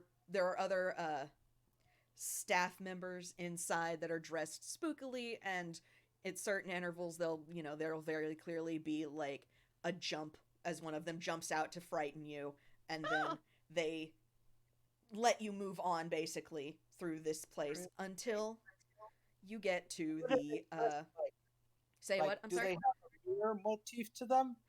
There are no imagine- motifs. This is they're basically just they're spooky clowns. One of them is wearing just like a vague monster mask.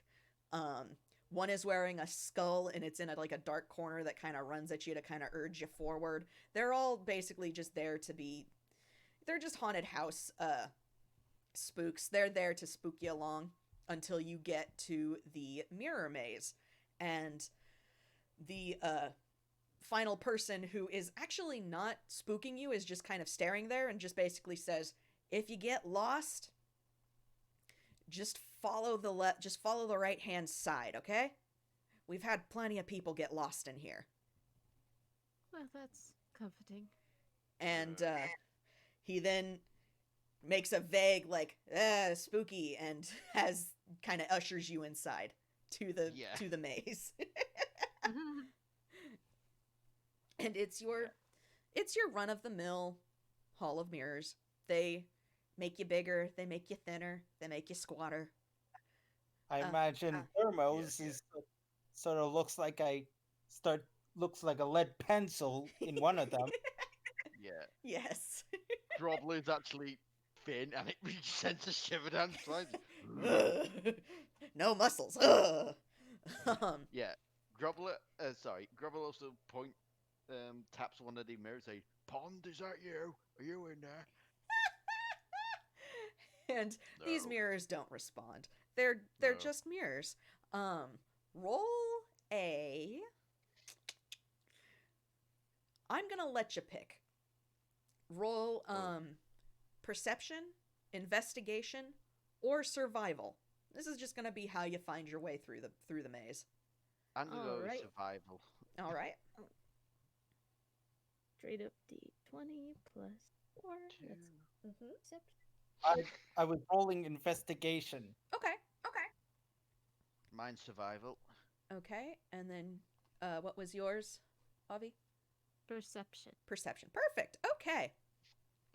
So, unfortunately, all of you manage, despite even the simple, like, just follow the right side if you get lost, you still manage to get a little lost. And you meet a dead end.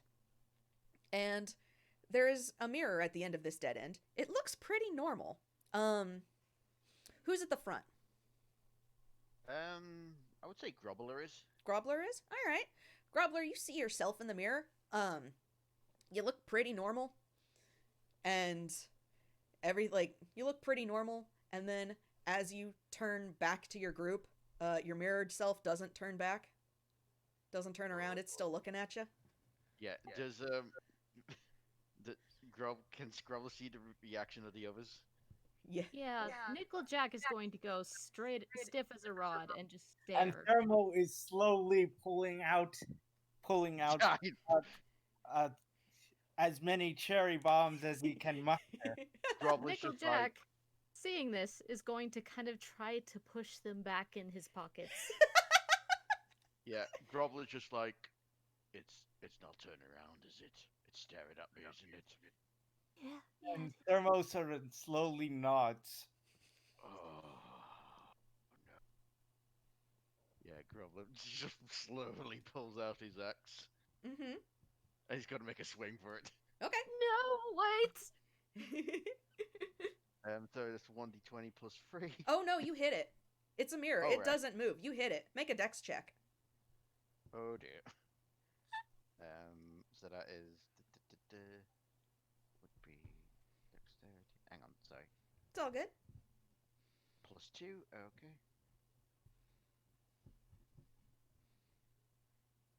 14. 14. Oh, okay. Well, you don't take damage from this mirror instantly shattering. And then a curious thing happens. It all of the shards kind of explode out Ooh. and then reform behind you, Grobbla.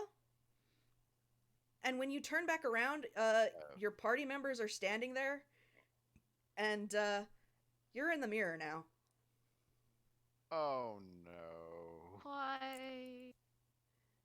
Thermo sort of sees this and starts panicking, trying to pull out as many bombs as he can. That is not going to help things. Yeah. Um, Grobbla's just. Okay, we just need to think. Yeah. And he's gonna look at the mirror, and he's like, you know Arcana stuff, right? I'm not as good at it. Could you just take a look at it? Don't touch it! Take a look at it. Thermo says, "Usually I know how to blow things up, okay? I understand I'll that, try. but we don't want the situation to blow up in our face any more than it already has. So we can just think." 17. Okay. Thermo, actually blowing it up sounds like a great idea. Oh god. Thermo Oh, says, "I think blowing it up sounds like a great idea." As he Good. starts to fire bombs at it. Can Grobbler, while in the mirror, try to remember what Pond told him, like about being in mirrors? Yeah, you can. 'Cause I think she probably told him. At Yeah, I least am. Okay, yeah. So that what'd you say? That'd be an intelligence? Or Yeah, I wisdom? would say intelligence. Oh dear. -1. That's Oh, a dear. 9. Oh, that's not. You can remember She's she told probably- you. Yeah, she's probably yelling at me at the time. Pawn suddenly feels very angry for reasons she doesn't understand. Like, Yeah, whatever somewhere. you do, don't, and then it just, you can't remember the rest. Yeah, exactly. Pond somewhere in the world's like, he's doing something stupid again, I can tell. He's going to cast multiple firebolts. All right. And And that, the, it's rather anticlimactic, but the mirror shatters again, and instead of Grobbla shattering with it, he's just standing on the other side of a frame. Yeah. Oh. And that frame had clearly been against a wall, but now there's just a Grobbla-sized space in it that you can now step Oh. out, and you are free of the mirror. And Hooray. you recall the Barker saying, "Better my mask than the mirrors." Oh. No kidding. You don't want bad luck. Pond's gonna shout at me when she hears about this. So Thermo should we sort of try looks and at him and fi- says, "What's a pond?" It's a a very- small body of water. You usually find them in, well, all over really. Yeah. Also, How does a pond yell at you? well, it's more of a name of a person, really. Oh, They I'll have to introduce you to him sometime. Let's just say she gets a bit, how would one say, angry? If you think I'm get angry, you should see her. She once What throw sort of she threw a angry? man against a train once. That was not pretty. That was Ooh. not pretty. Yeah, you know what I mean. I know Axe. exactly what you mean. Oh, this is finally. great. You know, I'm gonna have to play Pond at one point. It'll be great. I love it. Yes. So Sorry, I'm no, derailing it's this. fine. You have solved the mirror puzzle. Roll with advantage. Again, survival, perception, investigation. Okay. You solved that a lot quicker than I figured you would. So hey. Yeah. 16. Hey, all right. 20.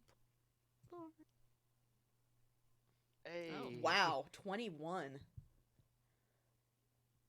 I can see into the future. And a 10. All right. So that's y'all manage to navigate the rest of the way. You don't run into any more of those dead ends, but you assume if you had, you'd probably have repeated what had happened. So it's a pretty good thing that you managed to navigate your way through. Excuse me. It's kind of weird. The way you go seems to take you to the center of this maze. And then once you reach what logically should be the center, you just see the exit. It doesn't make sense. Does anything? Oh dear. And as you step out, you are actually directly facing the circus tent, the main tent, and the box doesn't ding, surprisingly. Doesn't. Ding. Nickeljack just kind of stares at it like he would Yeah. expectantly, and then when it doesn't, he's like, do we be concerned about that? It looks like Thermo it's sort of looks at it and says, I think we should. It's like, if anything, it sounds like we're not done with this mirror maze. I think the mirror breaking part was a very productive. Yeah, I'm sorry about that. It Scratches happens, back I a bit. guess. To be fair, it was the right instinct, because then you didn't have to fight your mirror self. Oh, Oh. But that's just a little bit of DM. yeah. But Why? oh, go ahead. Grobbla's just gonna interpret that as Pom say, "Oh, he smashed the mirror." Yeah, Never there you fight go. it. Thermo is going to sort of think to himself and then going to head to that fortune teller. You don't actually have to go very far. She seems to just be chilling within sight of the Hall of Mirrors. Nickeljack has followed. So Thermo sort of comes up to the fortune teller and says, "The box is broken." Are you certain? Yes, because it didn't ding. And she holds her hand out and just says, "Let me see."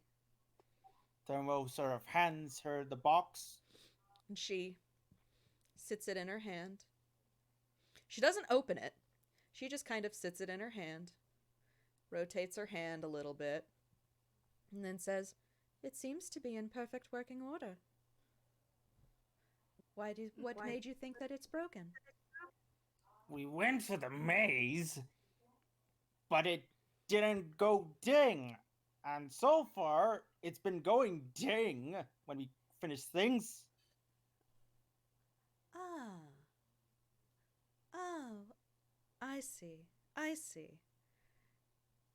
And she kind of nods her head, and then basically just she steeples her fingers and says, "You didn't gain a memory because the good master took one as payment for bothering his staff." And she opens the box, and you can still see the 3 trinkets inside, but where the tentacle with the cherry bomb was, now there is a actually rather well-made little hand-carved mirror. Like, still of pewter, but now it's in there. and Nickeljack says, "Don't break this one." I mean, No, it's fine. It's absolutely fine. Don't Thermo worry. sort of looks at it and says, Is it about the ship?" And Nirvana just kind of, "Yes. But it is all right. You only needed 3. Oh, Thermo says, word. "Hey, I did good work on that target practice." I'm so sorry to interrupt. Mhm. I think I'm gonna need a break soon because I have to go to the bathroom. That's fine. We can take a 5-minute break. If once we finish, if we can finish this scene, and then you can take a quick break. Okay, Okay. that's good. We'll Yeah. finish this scene.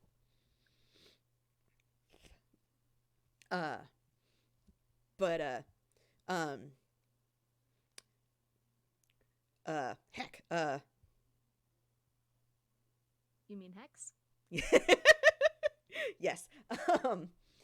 But Nirvana just nods her head and says, "Yes, it was payment, but you only needed 3, so it's quite all right."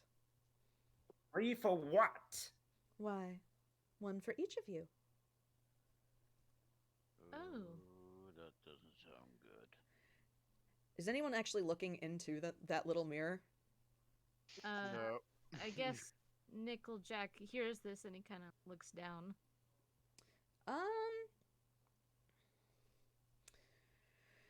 Make a wisdom check. Oh. Oh. So is that going to be not a wisdom saving throw, but No, a a wisdom wisdom check. So that's just going to be +2. Mm-hmm.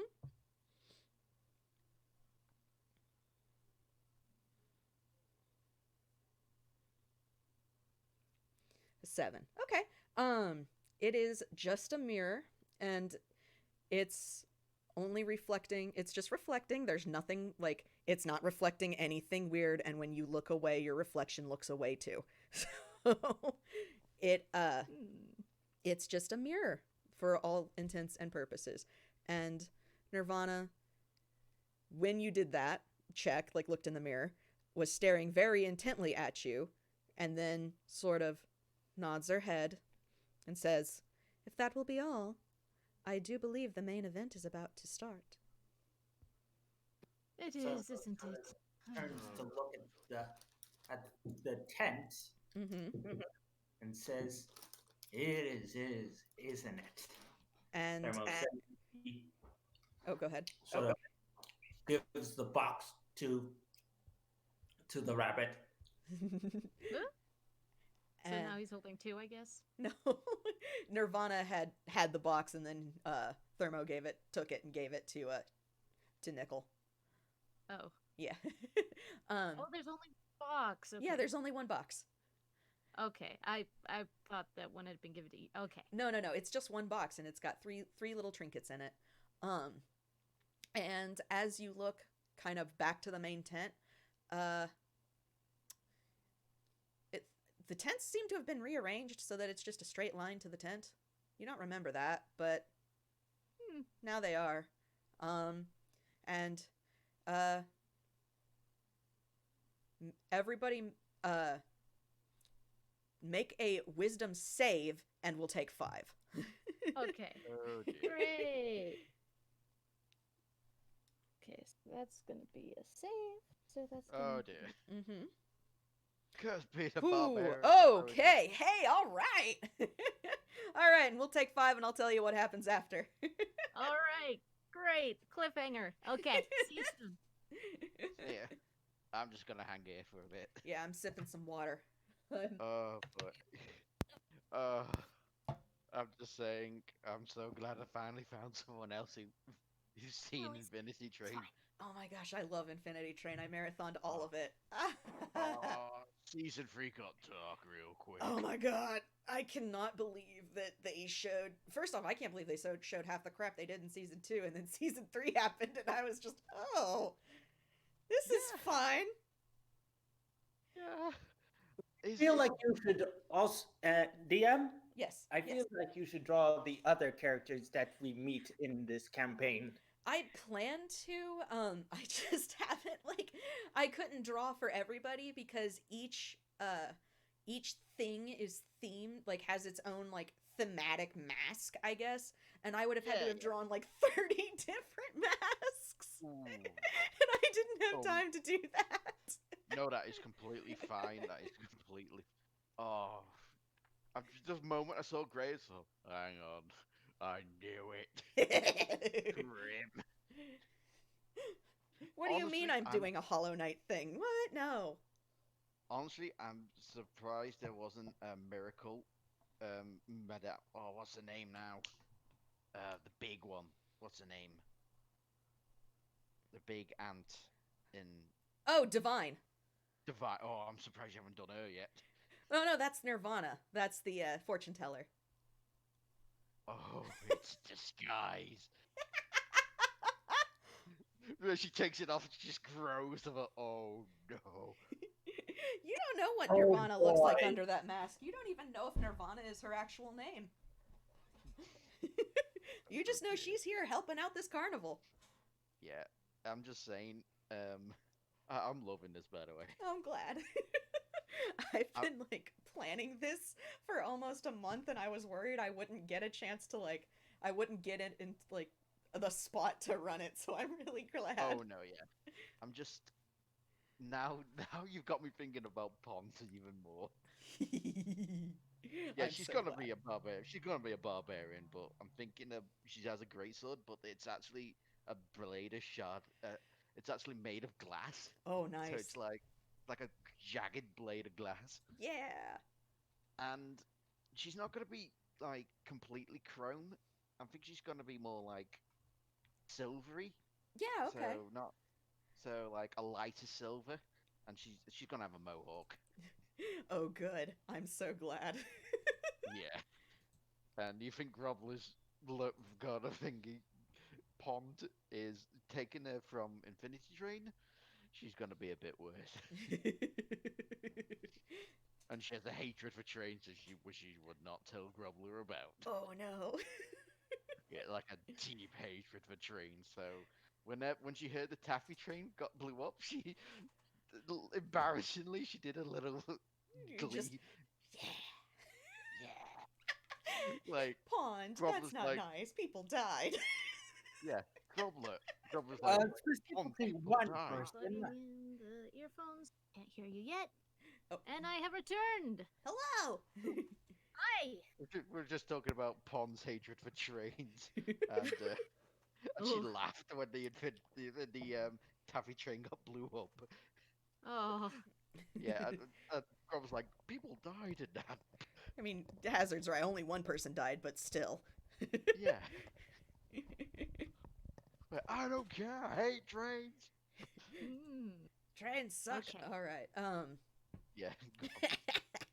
Okay. We. There's a baby. Cat. Hello, cat. Kind of baby. She's my Oh, cat. She's getting pets. Lovely pets. Oh, sorry, my husband's petting her and she's loving it. So I'm. Aw. But That's great. yes. Okay. So our wisdom saves are 8, 22, and 13. Okay. Are we ready? Does everybody have water? Is everybody good to go? Yeah. Yep, I had some grapes. Excellent. Perfect. All right. So, Grobbla, Yeah. there is nothing unusual going on. You just, time to go to the main event, and you start walking. Mhm. Thermo and Nickel, you feel the compulsion to head that way, but it's not guiding your footsteps. So you feel it, and you know something is trying to urge you towards that center stage. Nickel, with your 22, you actually... So it's guiding you there, and with that 22, you then realize you've felt this same compulsion since you stepped into the carnival, Ooh. kind of guiding you along. Well, that's fantastic, isn't it? And when you think about that, you then kind of have the thought of, why did I even come here? Which then leads to, how did I even come here? And then you have the realization, that you don't know how you got here. You were just Oh. suddenly here at the Well, carnival. that's fantastic. Okay, so he's gonna throw out his arms and be like, "Wait, I Mm, I have an idea. okay. So sometimes my patron, my deity, his name is Tic Tac Tock. Sometimes I can contact him or someone, and I'll know if things will turn out okay. Mm-hmm. And Okay. and I can do it without using materials every so often. And I think I should really, really do that before we go in there. Very Uh, well. Thermo sort of looks to him and says, sure. Oh, great. Just like the. Don't tell me you're like that pirate paladin. Uh, sorry? And then he's like gonna shake his head and like, never mind that. And he is going to try and use, with the permission of the DM, Mm-hmm. augury. Okay. And let me see if I can find that spell. I gotta pull it up here. Let's see here. Where is it? I know I read it. Do do do. I think it's in actions. It's one of those weird things. Okay, I've got it pulled up. Okay. So it only takes 1 minute, Mm-hmm. and the components it usually requires are specially marked sticks, bones, or similar tokens worth at least 25 gold pieces. I'm not sure how much of that is here, but it says by casting gem inlaid sticks, which wouldn't happen in this case, Mm-hmm. you receive an omen from an otherworldly entity about the results of a specific course of action that you plan to take within the next 30 minutes. The DM chooses from the following possible omens. Mm-hmm. Wheel for good results, woe for bad results, wheel and woe for both good and bad results, and nothing for results that aren't especially good or bad. Okay. It doesn't take into account any possible circumstances that might change during the outcome, such as the casting of additional spells or the loss or gain of a companion. If you cast the spell 2 or more times before completing your next long rest, there is a commune for each casting after the first that you get a random reading, and the DM makes this roll in secret. Okay. So it's a fun little thing. Nice. Okay. So What are is you? it okay if Go ahead. um What you gonna ask? I guess he's going to ask, hi. We haven't talked much lately. But I'm about to go into a big scary tent, and I suspect we should be prepared for the worst.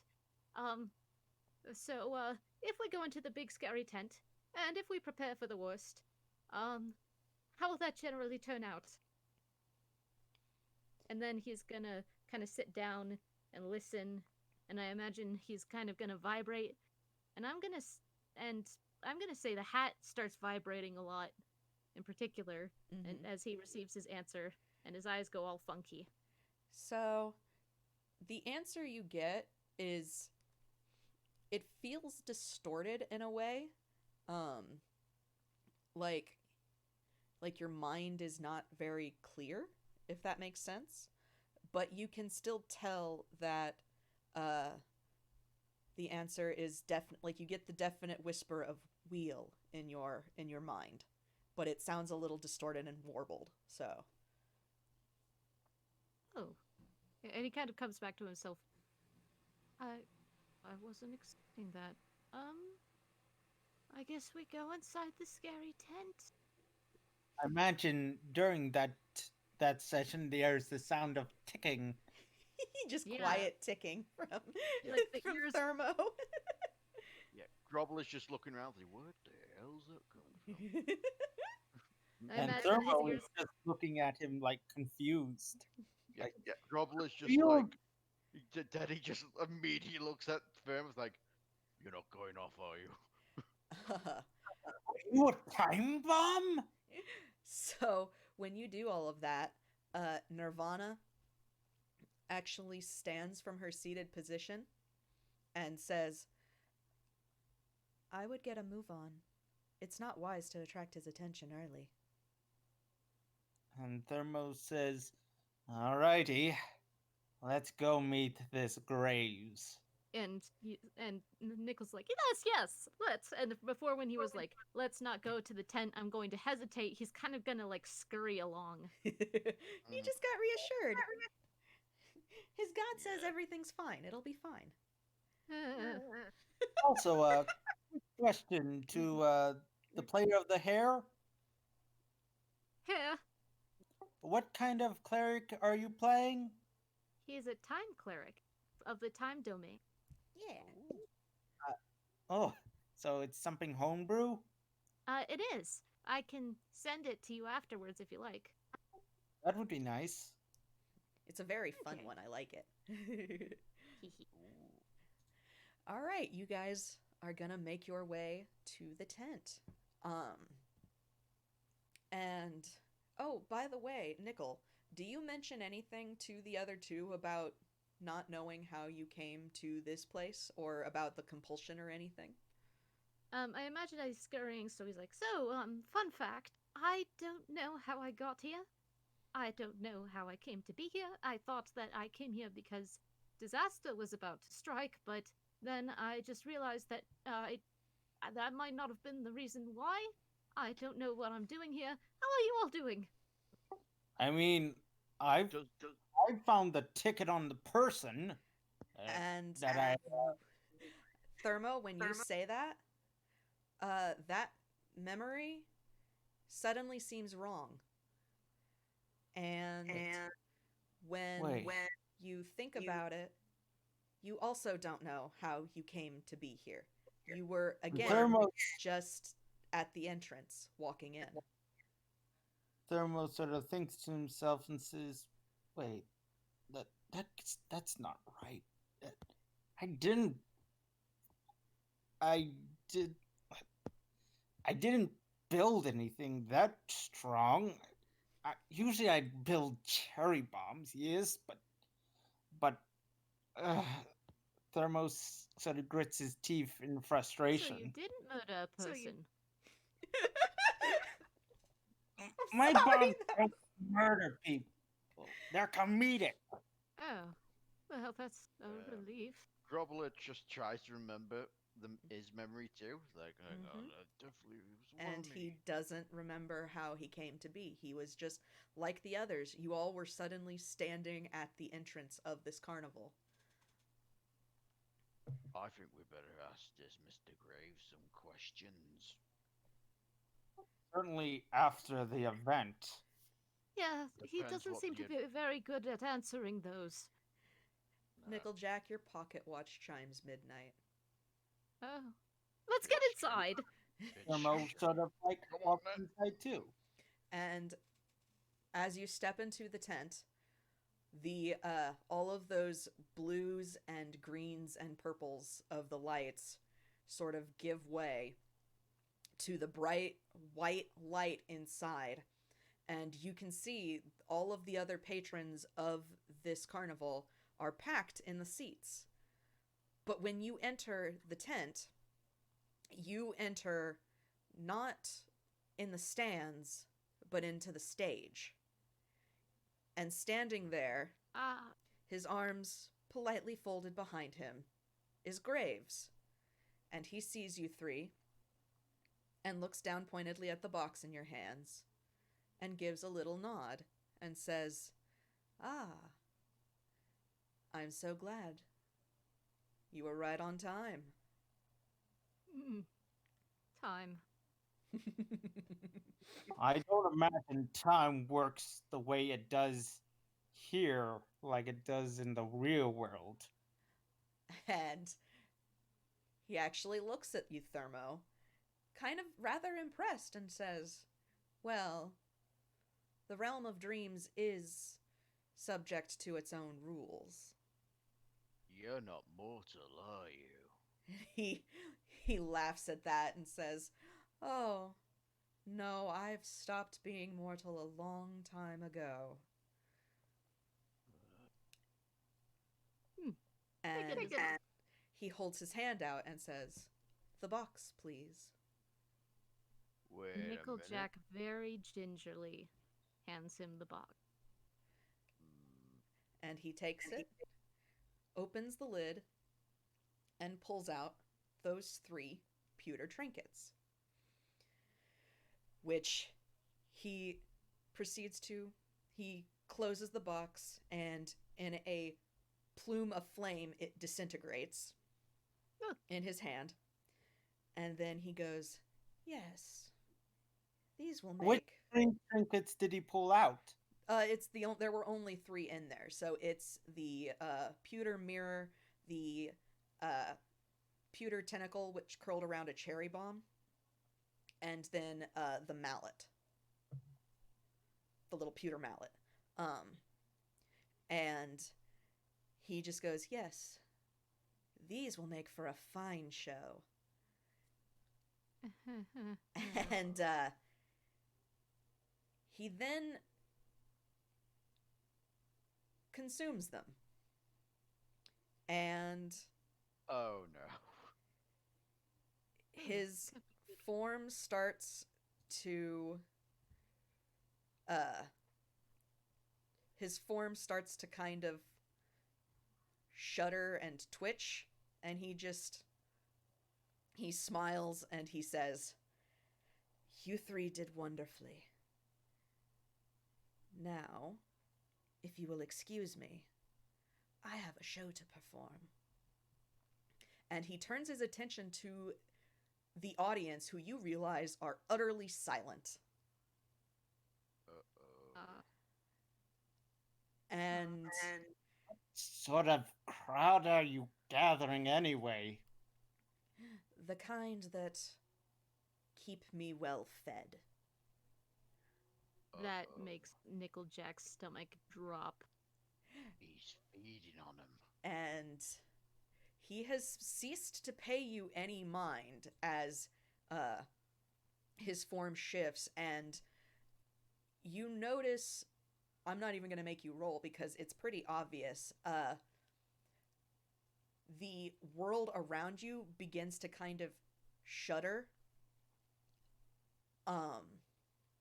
almost like you're trying to wake up, but something is urging you to stay there and not let this happen.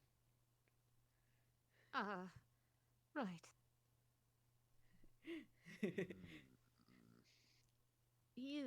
Nickel Jack is prepared to have to fight to sorry, my computer just fell asleep. Uh-oh. He's prepared to fight if necessary. He is terrified out of his wits, but he is prepared to fight if it means defending an innocent crowd. That's his mindset, at least. Yeah. Yeah, Grobbla doesn't like bullies. He doesn't like people who take advantage of others, especially if they're brain. So he looks at the other 2, say, "You lads ready for a rumble?" I don't know what sort of rumble it is, but rest assured, I'm bringing the fireworks. Excellent. And Nickel Let's, Jack, real quick, I'm not sure I can get this action in, so it's okay if it doesn't, but if you could just slightly tap Thermo and give him guidance? Yep, absolutely. And roll initiative. Oh boy. Where did my ringmaster go? There he is.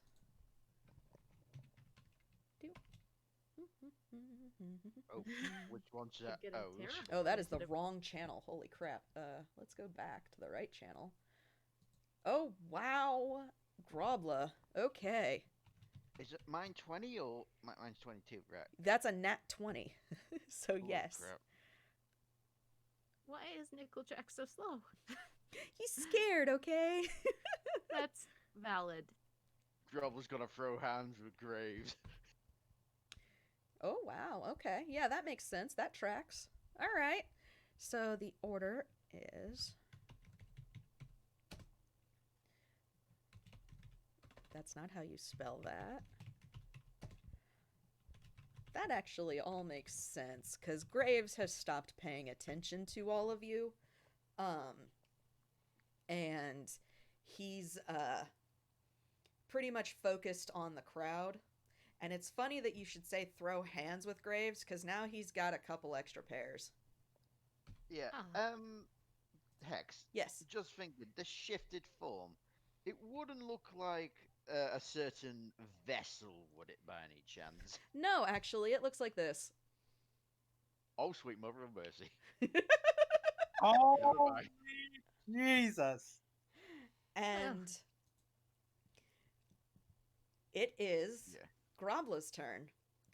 Yeah, seeing this form's like, right, oi, bug boy, have a cup of this, and he goes swing his ass right into his face. All right.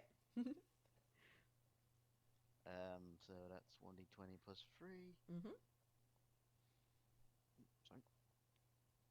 No. That is a 9. Unfortunately, that does not hit. And Ah.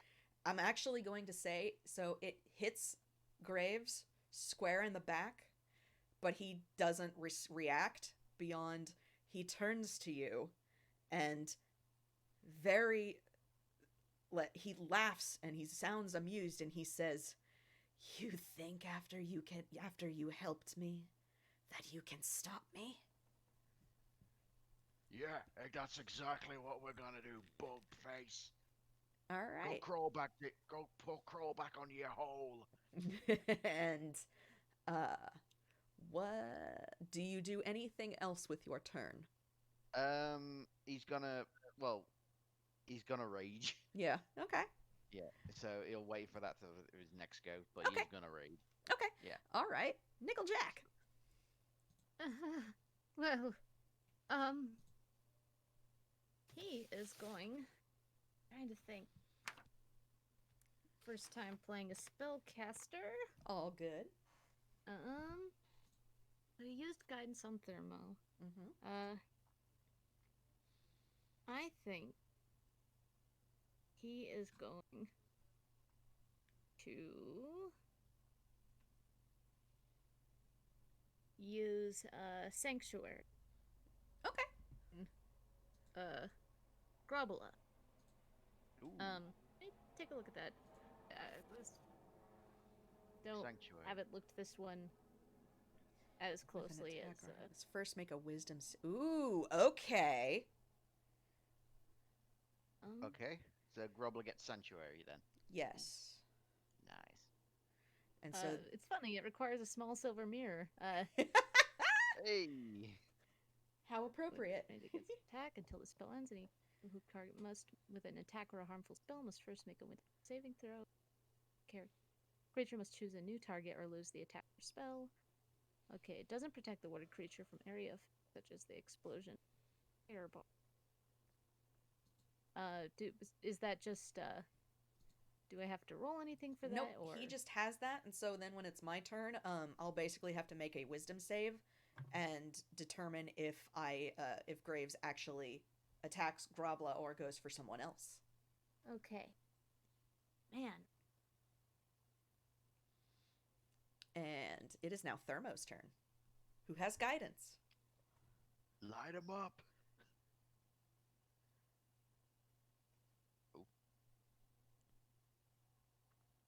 Hazard? Hazard. Yep. Okay. Oh, yeah, there we go. Sorry about that. I just was one. Right. I'm going to cast. Guess what I'm going to cast? Are you going to throw cherry bombs? Or are you going to throw the green one? Yes, indeed. Excellent.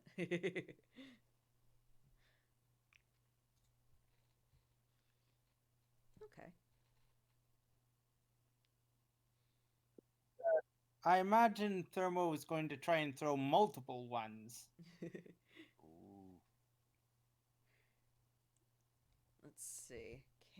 Where's Thermo? There's Thermo.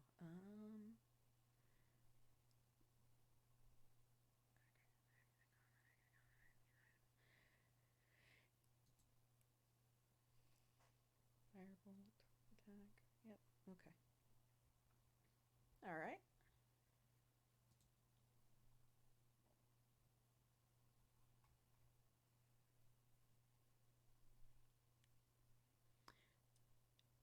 So a 13 and a 4. Okay, I see. 14, 14, so 13, 14, 15, 16, 17, and And an 18, yeah.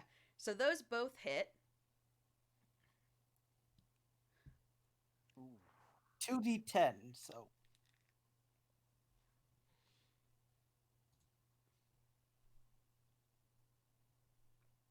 10 damage. All right. So that hits him, and he the hisses. thermo Oh, yes. throws multiple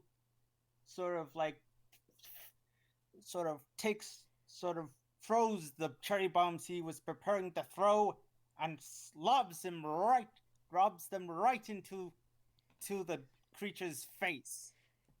And Graves is hit, and he hisses angrily as they sort of explode and then sizzle on his face. But he seems otherwise unfazed by what you have done. Do you move at all, or is that going to be... Thermo's gonna move back. Okay. All right. Keep a distance from this thing. Yes, that is. And it is now Graves' turn, and he laughs at all of you and says, the carnival has been going for years. What makes you honestly think that you can stop me? And he's going to go for Grobbla, which means he gets to make a wisdom save. And wouldn't you know it, I don't have his wisdom up here. Let's see. That, okay. Which, what is the DC for? Oh, the DC is, it's 12. 12? Okay, so he Oh, does make no. that. So he does hit you, Grobbla. Yeah. And remember, you did start at full health because you did get healed. So Yeah, 26, yeah. yep.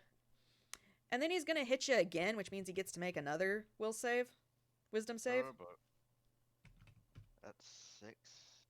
Yeah. Okay. And that's so- he makes that oh, I didn't roll to hit you. I'm so sorry. Hang on. Oh, right. I rolled the will save and then just rolled damage. Oh my gosh. Okay. Let me roll the actual to hit. I'm sorry. It's alright. Okay, so this may not hit. That does not hit, so you do not take that damage.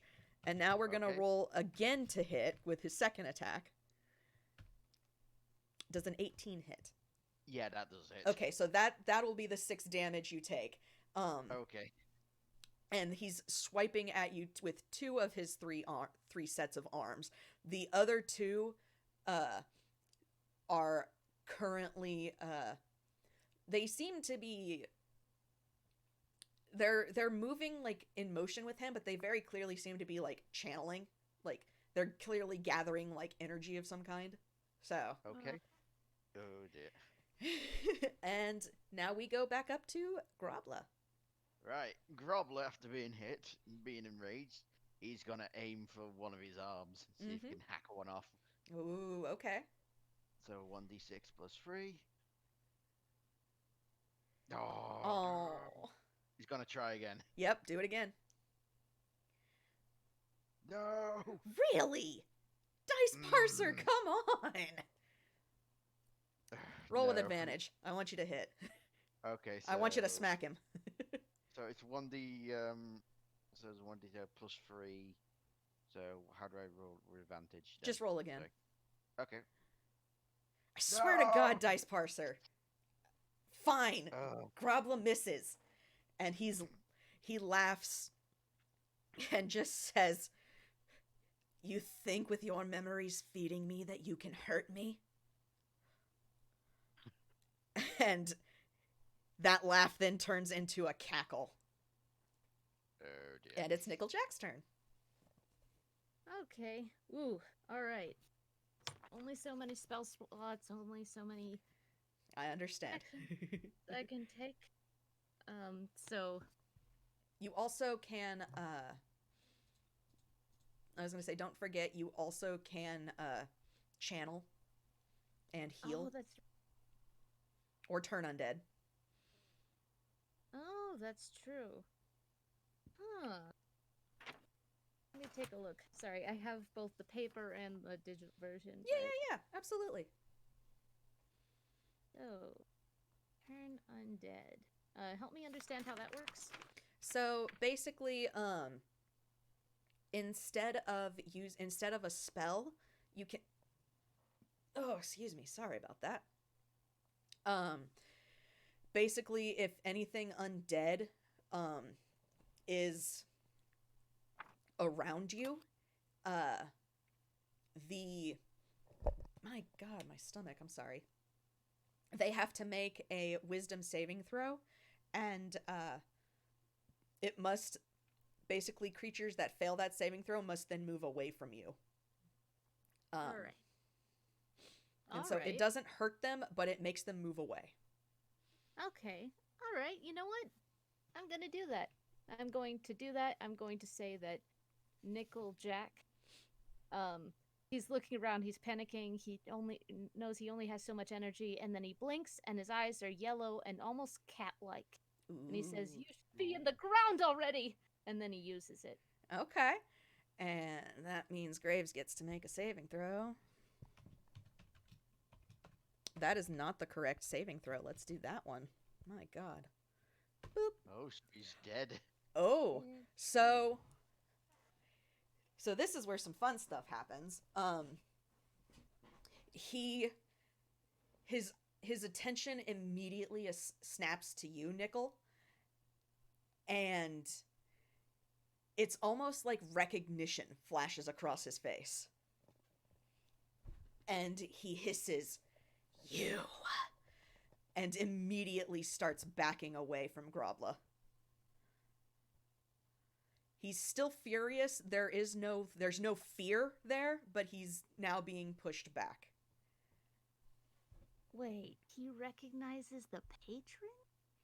He recognizes the magic. How about that? All right. Fascinating.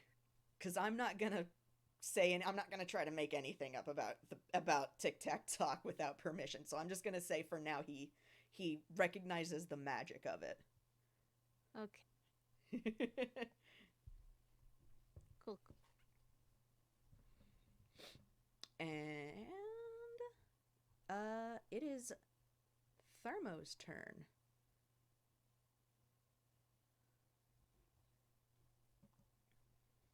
Thermo is going to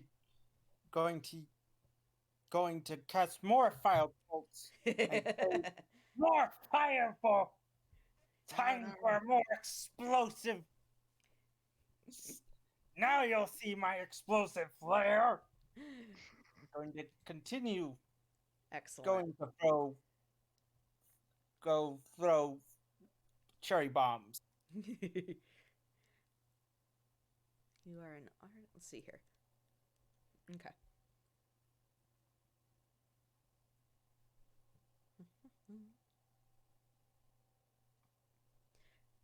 That hits, yes. A 15 does hit. And before I roll my attack, I'm going to roll a d4 and add it to the attack. Yes, you can. So you add 3 damage. So 10 more damage. Ooh, all right.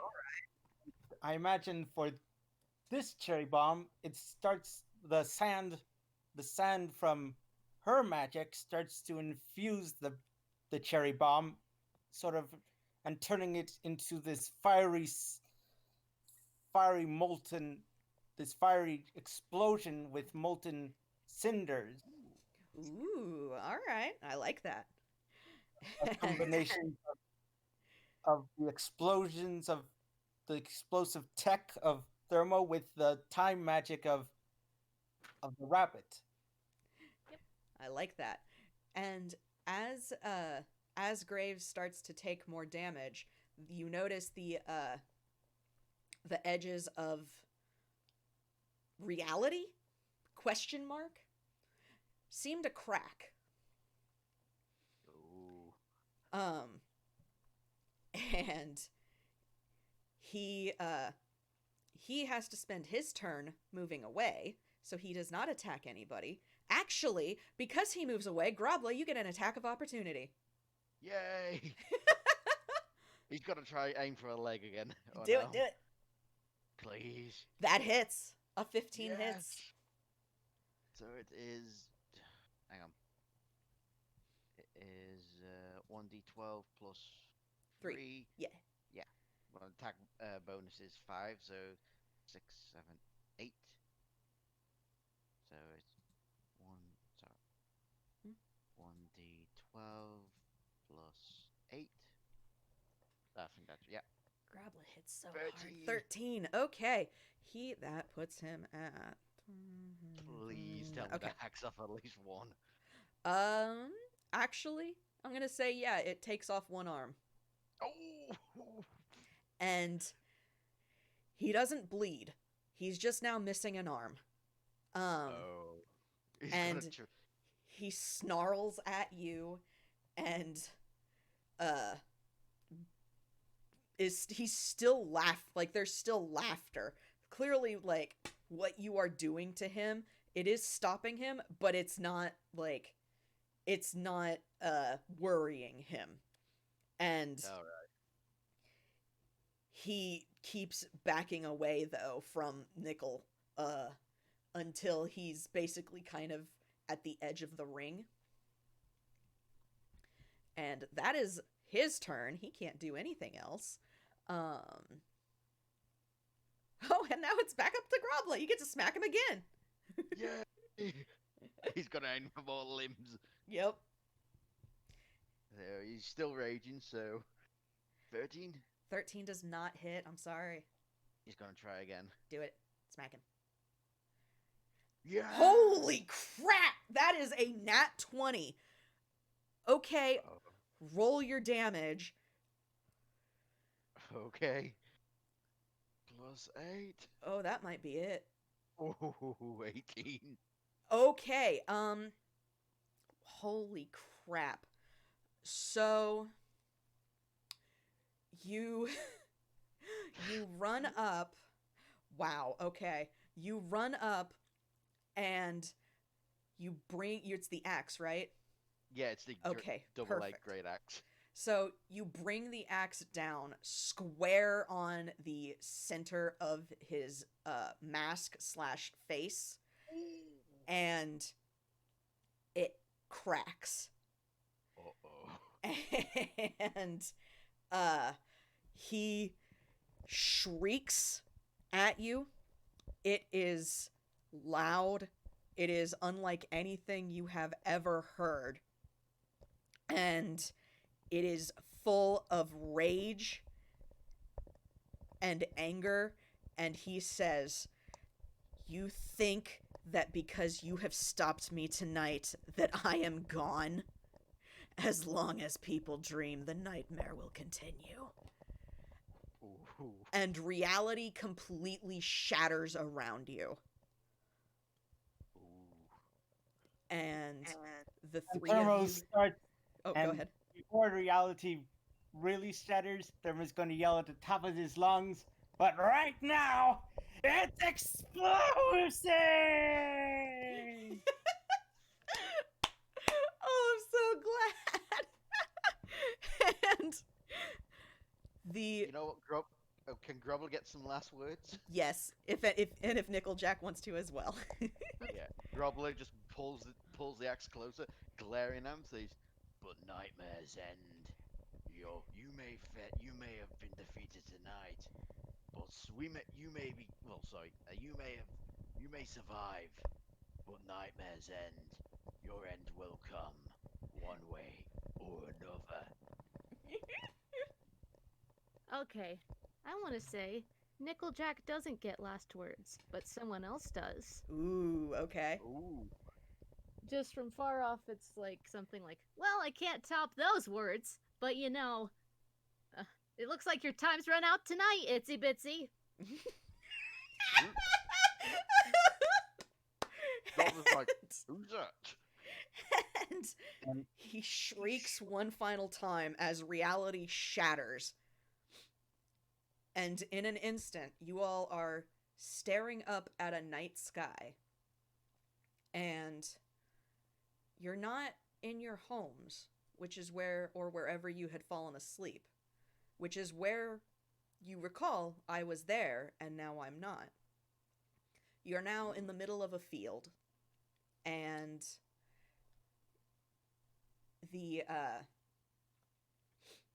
sky is clear.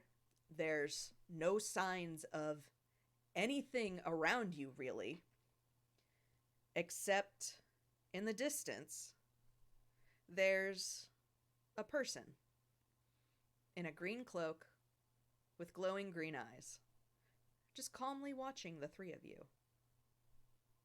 Hmm. So- Hello? And they nod, as if just acknowledging, yep, you're awake. They don't make any movement to move closer to you. They're just calmly observing the three of you in Grobbla- this field. Yeah. Grobbla says, "So, you're gonna crawl back to your master then? I bet he's not very happy about this." And who you recognize at least as Nirvana, calmly shakes their head no. And holds their hand out, and in their hand is a box. It's very similar to the one that you all had at the carnival, in the carnival, and she presents it to you. Nickeljack is gonna reach out and Yeah. And inside the box are 3 pewter trinkets. Ooh. But they are in the shape of graves of his face. ooh. And Nirvana just quietly says, "You have impressed him. He wishes to give you a gift." How kindly. Hmm. What sort of gifts are these? And Vague. she smiles and just says, "The kind that make you stronger." And these trinkets give you advantage on saves against fear. Ooh. Oh. Nickeljack Oh. is gonna carefully pluck one out of the box and kind of look at it. Grobbla And picks Graves one up sort of and holds his and says, "You know, I would have liked that tentacle thing. Sort of felt like my sort of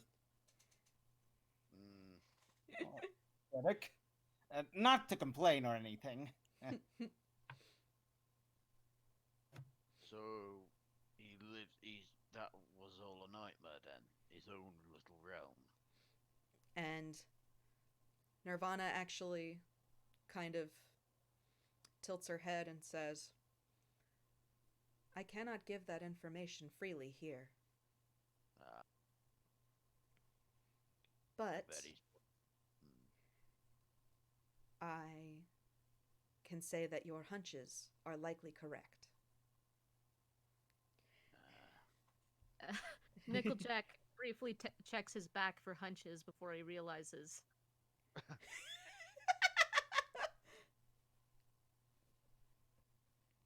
Oh no, that's great. Ah. I'm sorry.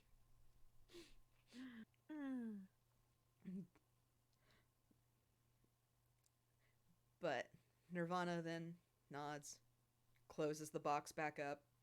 The box now starts to glow with that same blue light from the carnival, and she just calmly tucks it back into her cloak.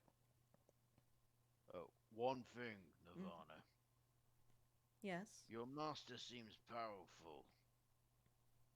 This is just. I've heard stories of warlocks having powerful patrons. This is curiosity, but is he a patron of. Is he such a patron? And she kind of mulls over a bit and then says, "No. He he has no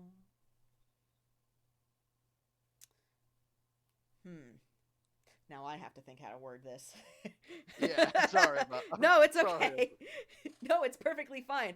I want to give you answers, but it's one of those like, heck. How'd you say it? How do I word this? He has no. I am his only tie. I am his only gateway in, and he is not. He is not malevolent. So we kind of just fought him for kicks and giggles, I guess. Oh, no, you definitely did the right thing tonight. And If he's not evil, why'd he try to suck their souls or whatever?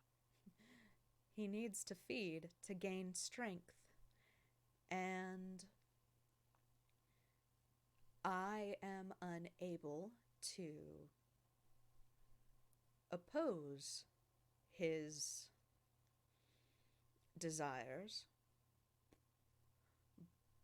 Suffice to say, I do not want another nightmare entity in this world. Wait, Mm. that means he can breed? And Nirvana does not answer that. Yeah. Nickeljack looks very disturbed. Thermo shares the expression.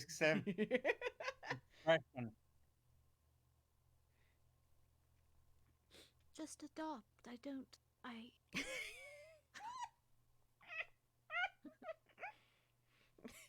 Nirvana actually laughs at that. Which sounds a little weird coming from this seemingly emotionless creature, but she just. One is plenty, and so long as people like you keep opposing his machinations, I think we will be okay. very well. I will say, tonight he can only do this on nights like this. Which is to say, he can only basically draw a crowd like this on nights such as Halloween. So you can Fun only times for feed. everyone. So you I can prefer only. not to clear my schedule. Yeah, Grobbla then realizes in a field, it's like, hang on. Oh no, I'm gonna have to get a taxi back. I live in I live in the Giblian Valley. Oh, that's scar. And Thermo says, before he wakes up, I'll be glad to wake up in my junkyard. And so Thermo actually got it. As Wait. Nirvana turns to walk away, you again wake up. And you are back in your beds. And now, clutched in your hand, each of you, is that pewter pin.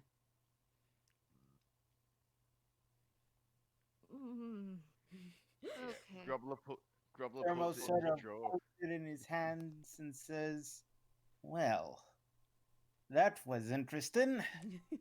Oh, Opens up one a tr- little slot in his chest and puts it in his and puts it in there. All right. Basically, equipping it. Yeah.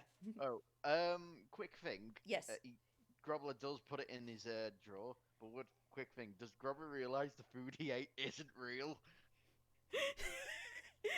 I'll leave that up to him. Yeah, it takes like a light bulb thing. Oh, next Halloween he's gonna get it. And it goes to bed hungry.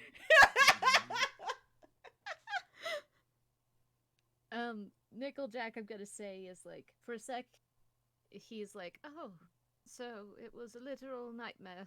And then he thinks, like, wait, usually my dreams are premonitions of what's to come. Am I going to have to go through that again? And then he sees the badge, he's like, oh, okay.